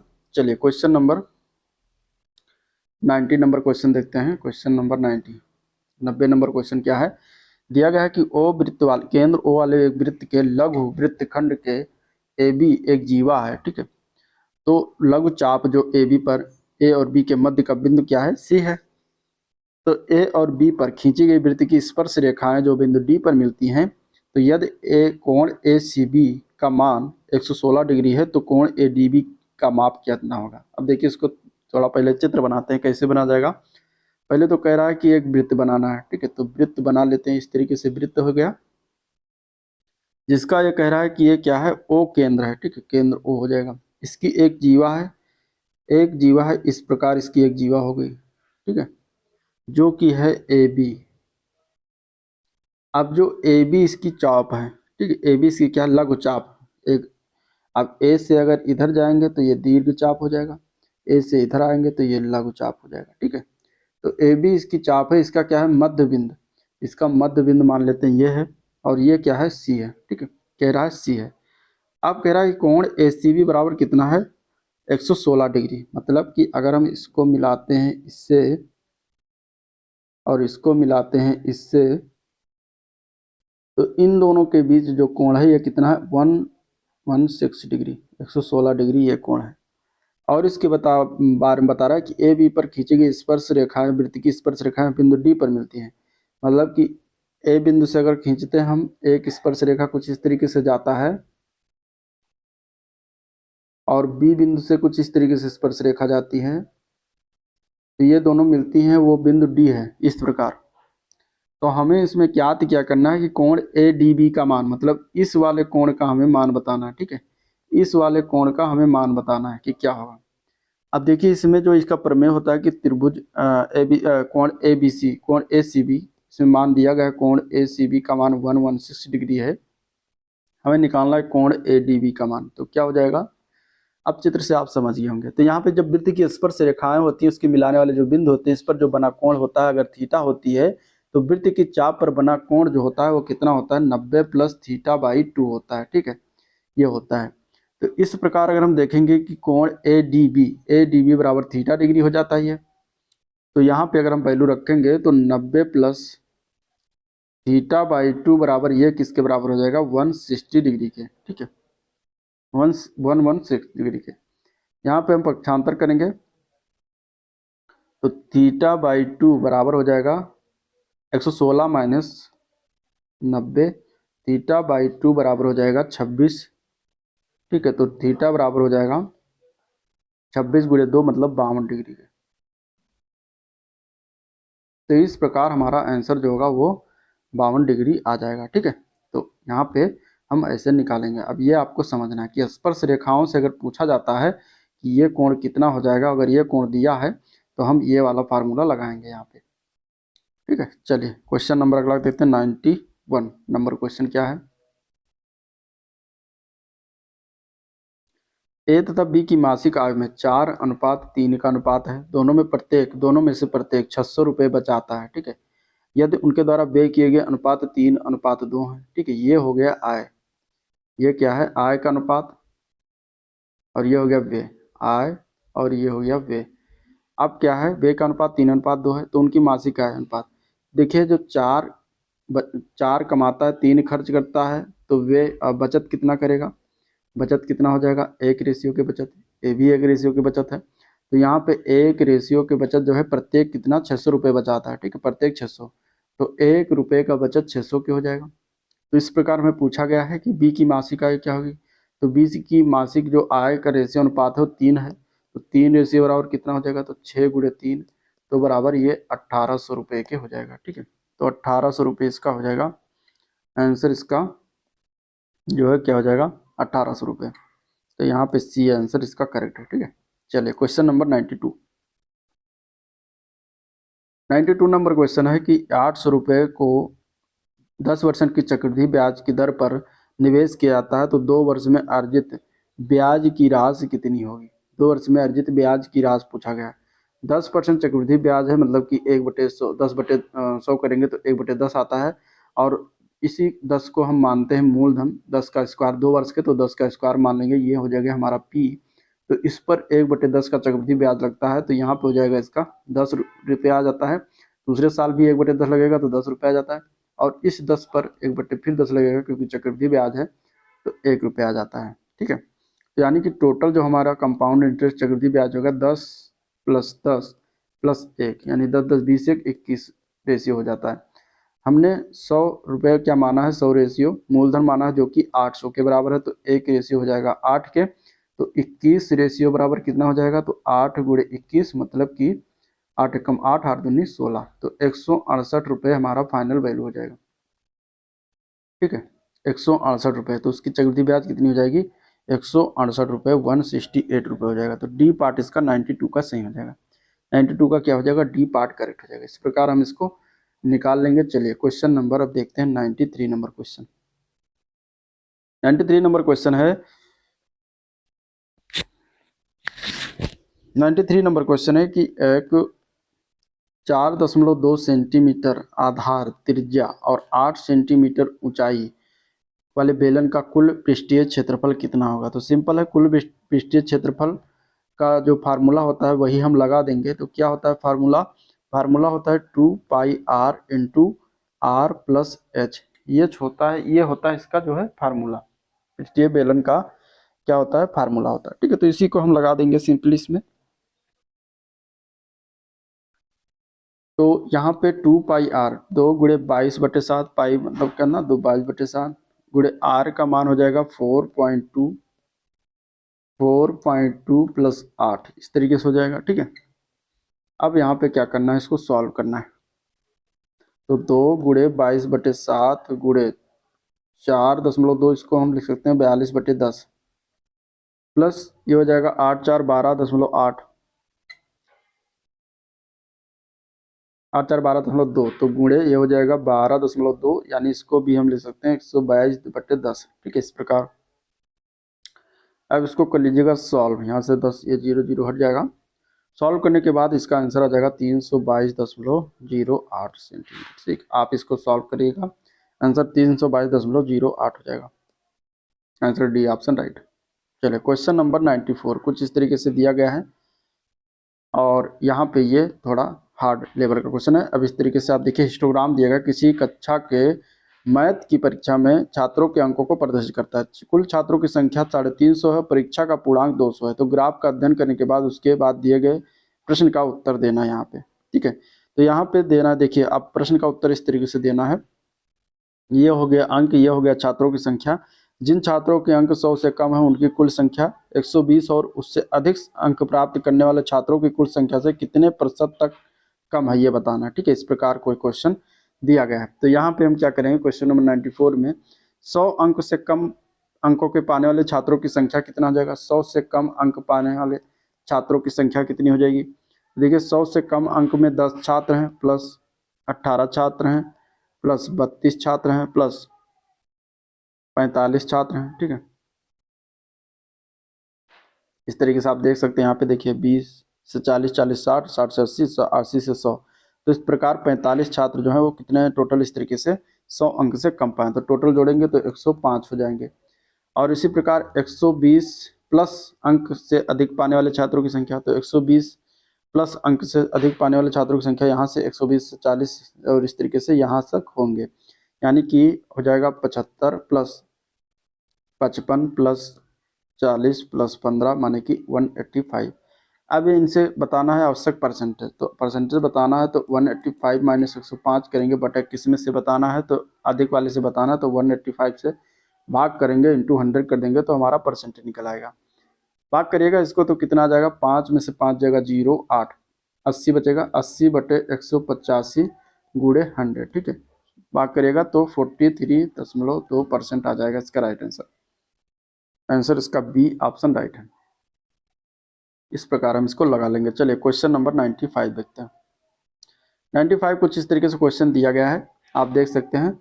95 नंबर क्वेश्चन है कि एक कारखाने में 39 श्रमिक हैं जिन्हें उन्हें दैनिक वेतन की सीमा 100 के गुणकों में आधार पर 5 समूह में वर्गीकृत किया गया है। यदि यह सुनिश्चित किया जाता है कि किसी भी कर्मचारी का दैनिक वेतन 100 का सटीक गुणज नहीं है तो वितरण किए गए आयत चित्र के माध्यम से इस तरीके से प्रस्तुत किया गया है। ठीक है, यह कर्मचारियों की संख्या और यह है दैनिक मजदूरी।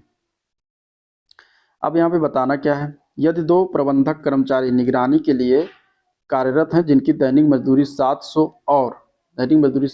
और क्या है और 800 के बीच है, तो सभी कारखाने के सभी कर्मचारियों का औसत दैनिक वेतन क्या होगा ये बताना है। औसत दैनिक वेतन की बात करेंगे तो हम क्या करेंगे, सबसे पहले कुल दैनिक मजदूरी निकाल लेंगे, इसके बाद कर्मचारियों की कुल संख्या निकाल लेंगे और इसके बाद कुल औसत जो है दैनिक मजदूरी भाग करके हम निकाल सकते हैं। ठीक है, तो कारखाने के सभी कर्मचारियों की कुल दैनिक मजदूरी अगर निकालते हैं तो यहाँ पे देखिए इस तरीके से कुछ दिया गया है। ठीक है, 100 के गुणज में है, यानी कि अगर हम देखते हैं तो 5 कर्मचारी इस तरीके से हैं कि 2 से 300, मतलब 200 से 300, 100 के गुणज में है तो 200 से 300 से मध्य आते हैं, यानी कि अगर हम ले लेते हैं 250 इन दोनों का एवरेज, तो 250 गुणे 5 कर्मचारी का ये मजदूरी हो जाता है, प्लस 300 से 400 मतलब 350 गुणे 9 ये मजदूरी का मतलब हो जाता है। ठीक है, इसके बाद प्लस 400 से लेकर 500 तक मतलब इनके बीच का लेंगे 450 रुपये, कुल 12 मजदूरी आ जाते हैं, 12 मजदूर हो गए। ठीक है, इसके बाद प्लस करेंगे कुल कितने हैं 500 से लेकर 600 मतलब 550 के बीच में है 11 मजदूर हैं। ठीक है, इसके बाद प्लस करेंगे कुल 650 हो जाएंगे, 600 से 700 के मध्य गुणे 2 कर देंगे और प्लस 750 में भी प्लस 2 आता है। ठीक है, तो 750 गुणे 2 मजदूर आ जाते हैं, उसमें भी 700 के गुणज में नहीं है तो इसलिए मतलब 100 के गुणज में नहीं है और 100 के गुणज में ही है। यहाँ पे कहा गया है सटीक गुणज नहीं है 100 का। ठीक है, दैनिक वेतन का सटीक 100 का गुणज नहीं है, तो इसलिए 750 गुणे 2 करेंगे। इन सभी को गुणा करके जोड़ घटाव करेंगे तो हमारा जो वैल्यू आ जाएगा कितना आ जाएगा 18,650 रुपये आ जाएगा मजदूरी, कुल दैनिक मजदूरी। ठीक है, अब कर्मचारियों की कुल संख्या कितनी है, कुल संख्या निकाल लेंगे। कुल संख्या कितनी है तो 5 plus 9 plus 12 plus 11 plus 2 plus 2। ठीक है, और इस प्रकार हमारी कुल मजदूरी जो हो जाएगी संख्या मजदूरों की वो हो जाएगी 41। तो अब औसत निकालना है तो औसत अब हम निकाल सकते हैं, औसत बराबर हो जाएगा कुल मजदूरी 18,650 बटे कुल मजदूर 41 से डिवाइड करेंगे तो हमारा जो आ जाएगा औसत जो मजदूरी हो जाएगी वो कितनी हो जाएगी 454.8 रुपये, यानी कि 455। ठीक है, अगर देखेंगे तो लगभग 455 रुपये हमारा आ जाएगा। तो यहाँ पे ऑप्शन दिया गया 455 ए पार्ट में, तो ए पार्ट इसके करेक्ट है। ठीक है, ए पार्ट क्या है, करेक्ट है। चलिए अगले क्वेश्चन की तरफ बढ़ते हैं। Question number 96। क्वेश्चन नंबर 96 भी आपको पैराग्राफ को से पैरा से ही दिया गया है। ठीक है, विभिन्न पुरुषों के वजन वितरण के हिस्टोग्राम का अध्ययन करना और प्रश्न का उत्तर देना। ठीक है, पुरुषों की संख्या कुछ इस प्रकार दिया गया, वजन दिया गया। इस सर्वेक्षण में भाग लेने वाले प्रति अंतराल पुरुषों की औसत संख्या ज्ञात करनी है। तो देखिए, अगर औसत संख्या ज्ञात करनी है तो आदमियों के भार की कुल संख्या और बटा कुल भार का वर्ग। तो कुल भार का वर्ग कितना है, तो यहाँ पे अगर हम देखेंगे तो 1 2 3 4 और 5। ठीक है, 5 है, 1 2 3 4 5। तो कुल भार का वर्ग कितना है, 5 है, और कुल वर्ग का भार कितना है, 5 है, और आदमियों के भार की कुल संख्या कितनी हो जाएगी, तो यहाँ पे देखिए ये 100 है। ठीक है, 100 प्लस ये हो जाएगा 200, यहाँ पे 200 के ऊपर ये 220 मान ले सकते हैं यहाँ पे, तो 220। ठीक है, प्लस 300, ये एक तीसरा कितना है 300, प्लस चौथा कितना है, ये आ जाएगा आपका चौथा ये दिया गया है, तो ये हो जाएगा 200। ठीक है, और प्लस पांचवा जो दिया गया है ये 250। तो ये बटे हो जाएंगे, टोटल 5 है तो 5 के यहाँ पर इसको जोड़ेंगे तो 1070 बटे 5। 5 से डिवाइड करें, 5 दूनी 10, 5 एकम 5, 5 चौका 20। तो इस तरीके से 214 इसका राइट आंसर हो जाएगा। ठीक है, क्या हो जाएगा 214 राइट आंसर हो जाएगा। तो आंसर सी ऑप्शन इसका राइट। चलिए क्वेश्चन नंबर 97। 97 नंबर क्वेश्चन है कि एक 3 कक्षाओं के औसत अंक जो दिए गए हैं 65, 70 और 75 हैं। विद्यार्थियों की संख्या के अनुसार 65, 70 और 75 है। तो सभी विद्यार्थियों के औसत अंक ज्ञात करना है लगभग में। तो यहाँ पे देखिए क्या करेंगे, तो औसत के लिए हम फिर कुल संख्या बटा औसत जितना है उनके टोटल से भाग करेंगे। तो 65 औसत अंक है 3 कक्षाओं के, तो 65 गुणे कुल संख्या कितनी है पहले में, तो 65 है, तो 65 गुणे 65 करेंगे तो कुल औसत हो जाए, कुल नंबर आ जाएगा। ठीक है, अब इसके बाद फिर दूसरे में 70 है अंक और 70 संख्या है, तो 70 से गुणा करेंगे तो 70 अंक आ जाएगा। प्लस तीसरे में देखेंगे तो कुल 75 है, तो गुणे 75 कर देंगे तो ये तीसरे की अंक संख्या आ जाएगी। अब टोटल संख्या कितनी है, टोटल औसत तो विद्यार्थी की संख्या कितनी है, विद्यार्थी की संख्या 75 प्लस 70 प्लस 65 प्लस 70 प्लस 75 हो जाएगा।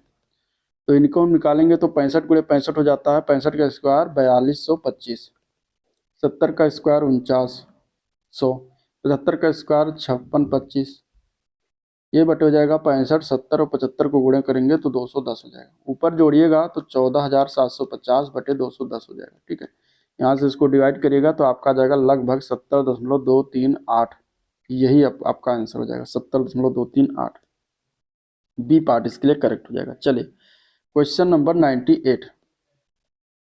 98 नंबर क्वेश्चन है कि एक मदिरा से भरे एक पीपे में 5 लीटर मदिरा को निकाला जाता है और फिर उसे पानी से भर दिया जाता है। यह प्रक्रिया फिर एक बार फिर दोहराई जाती है। पीपे में अब बची हुई मदिरा और पानी का अनुपात 16:9 के है, तो पीपे में आरंभ में कितनी मदिरा भरी हुई थी। अब देखिए, मूल रूप से अगर देखेंगे तो पीपे में मान लेते हैं कि x लीटर मदिरा थी। ठीक है, कितनी थी, x लीटर मदिरा उसमें थी। ठीक है, मान लेते हैं ये। तो 2 बार 5 लीटर मदिरा निकालकर उतनी मात्रा में पानी मिलाने के बाद मदिरा की मात्रा कितनी बची, मदिरा की मात्रा कितनी बची, तो x लीटर थी, उसमें 2 बार निकाला गया, तो 1 माइनस 5 बटे x करेंगे इसको स्क्वायर में। ठीक है, 2 बार निकाला गया तो स्क्वायर हो जाएगा। तो यहाँ पे क्या हो जाएगा इसका 16, ठीक है, बटे 16 प्लस 9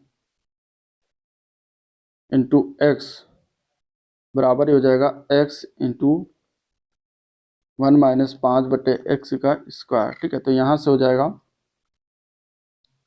1 माइनस 5 एक्स, एक्स से एक्स कैंसिल हो जाएगा, ये हो जाएगा 4 बटे 5। ठीक है, तो 5 एक्स बराबर 75 करेंगे तो 1 माइनस 4 बटे 5, तो 5 बटे एक्स बराबर हो जाएगा 1 बटे 5। ठीक है, और यहाँ पे एक्स बराबर हो जाएगा 25 लीटर, 5 गुणे 5, तो एक्स बराबर 25 लीटर इसका राइट आंसर हो जाएगा। चलिए क्वेश्चन नंबर 99 देखते हैं। 99 नंबर क्वेश्चन है कि बिंदु दिया गया 2,7 4,-1 और -2,6 से बना हुआ त्रिभुज जो होगा वो किस प्रकार का त्रिभुज होगा ये बताना है। ठीक है, देखिए जब बिंदु दिया जाता है तो बिंदुओं के बीच की हमें दूरी पहले निकालनी है। तो दो बिंदुओं के बीच की दूरी का जो फार्मूला होता है वो होता है x2 - x1 का whole square plus y2 - y1 का होल स्क्वायर। ठीक है, ये हमारा होता है दो बिंदुओं के बीच की दूरी। अगर हम ए बी की लंबाई ज्ञात करते हैं तो x2 - x1 मतलब कि 4 - 2 का होल स्क्वायर प्लस -1 - 7 का होल स्क्वायर का अंडर रूट। यहाँ निकालेंगे तो 4 यह जगह 4 - 2 मतलब 2 दूनी 4 प्लस 8 तो 8 × 64 बटे अंडर रूट करेंगे तो ये हो जाएगा 64 प्लस 4 यानी कि अंडर रूट 68 हो जाएगा। ए बी की वैल्यू 68 हो गई। इसी प्रकार अगर हम बी सी की वैल्यू निकालते हैं तो हम इन दोनों में से लेंगे तो हो जाएगा हमारा कितना -2 -4। ठीक है, क्योंकि ये -2 है, -2 -4 का होल स्क्वायर प्लस 6 + 1 का होल स्क्वायर। ठीक है, और बटे अंडर रूट। अब यहाँ से -2 -4 मतलब 6 तो 36 हो जाएगा प्लस 6 × 7 = 49 अंडर रूट। तो ये अगर हम जोड़ते हैं तो कितना हो जाता है अंडर रूट 85। ठीक है, फिर इसके बाद ए सी की लंबाई ज्ञात करते हैं। तो ए सी की लंबाई भी ए और सी में लेंगे तो इसके बाद अंडर रूट करेंगे और यहाँ पर हो जाएगा 2 + 2 का होल स्क्वायर प्लस 7 - 6 का होल स्क्वायर। तो ये हमारा हो जाएगा 16 + 1 अंडर रूट 16 1 अंडर रूट 17। ठीक है, तो यहाँ पे अगर हम देखते हैं देखिए 17 हो गया ए सी की लंबाई। ठीक है, तो अगर हम इस प्रकार निकालते हैं इसको बी सी स्क्वायर बराबर A B square plus A C square. ठीक है, तो बी सी का मान है अंडर रूट 85 तो 85 का अंडर रूट 85 रख देते हैं। ए बी का मान कितना है अंडर रूट 68। ठीक है, प्लस ए सी स्क्वायर का मान है अंडर रूट 17। अब इसको सॉल्व करेंगे तो यहाँ से हो जाएगा 85 और ये बराबर होएगा 68 + 17।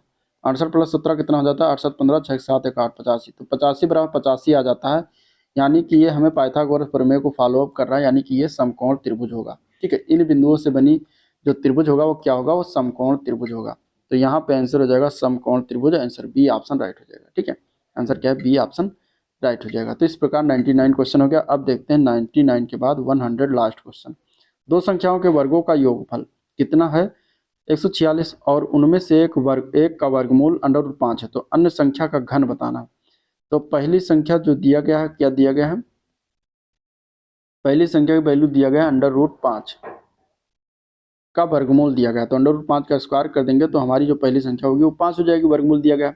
मान लेते हैं दूसरी जो संख्या हमारी कितनी है, मान लेते हैं दूसरी संख्या हमारी जो है वो कितनी है x है। ठीक है, दूसरी संख्या हमारी क्या है x है। तब इन दोनों के वर्गों का योग यानी x² + 5 स्क्वायर बराबर दिया गया है 146। तो यहाँ पे अगर हम निकालते हैं तो x² बराबर हो जाएगा 146 - 25। 5 स्क्वायर का कितना हो जाता है 25। तो यहाँ से अगर घटाएंगे तो यह आ जाएगा 121 x² बराबर, तो x बराबर हमारा हो जाएगा 11। तो अब हमें निकालना कि अन्य संख्या का घन, मतलब जो हमने 11 निकाला तो 11 का घन करेंगे तो 11 का क्यूब क्या हो जाएगा, 11 का क्यूब हो जाता है 1331। ठीक है, तो हमारा फाइनल आंसर क्या हो जाएगा 1331 इसका राइट आंसर हो जाएगा। ठीक है, तो इस प्रकार ये था ओवरऑल वीडियो जिसको हम लोगों ने देखा। डिस्ट्रिक्ट की अगर वीडियो पसंद आया तो लाइक करिए, चैनल को सब्सक्राइब नहीं किया तो अभी तक सब्सक्राइब नहीं किया तो सब्सक्राइब जरूर कर लीजिएगा। ठीक है, ये आपका काम है। और आज का वीडियो पर एंड करते हैं, मिलते हैं नेक्स्ट वीडियो में, तब तक के लिए थैंक यू।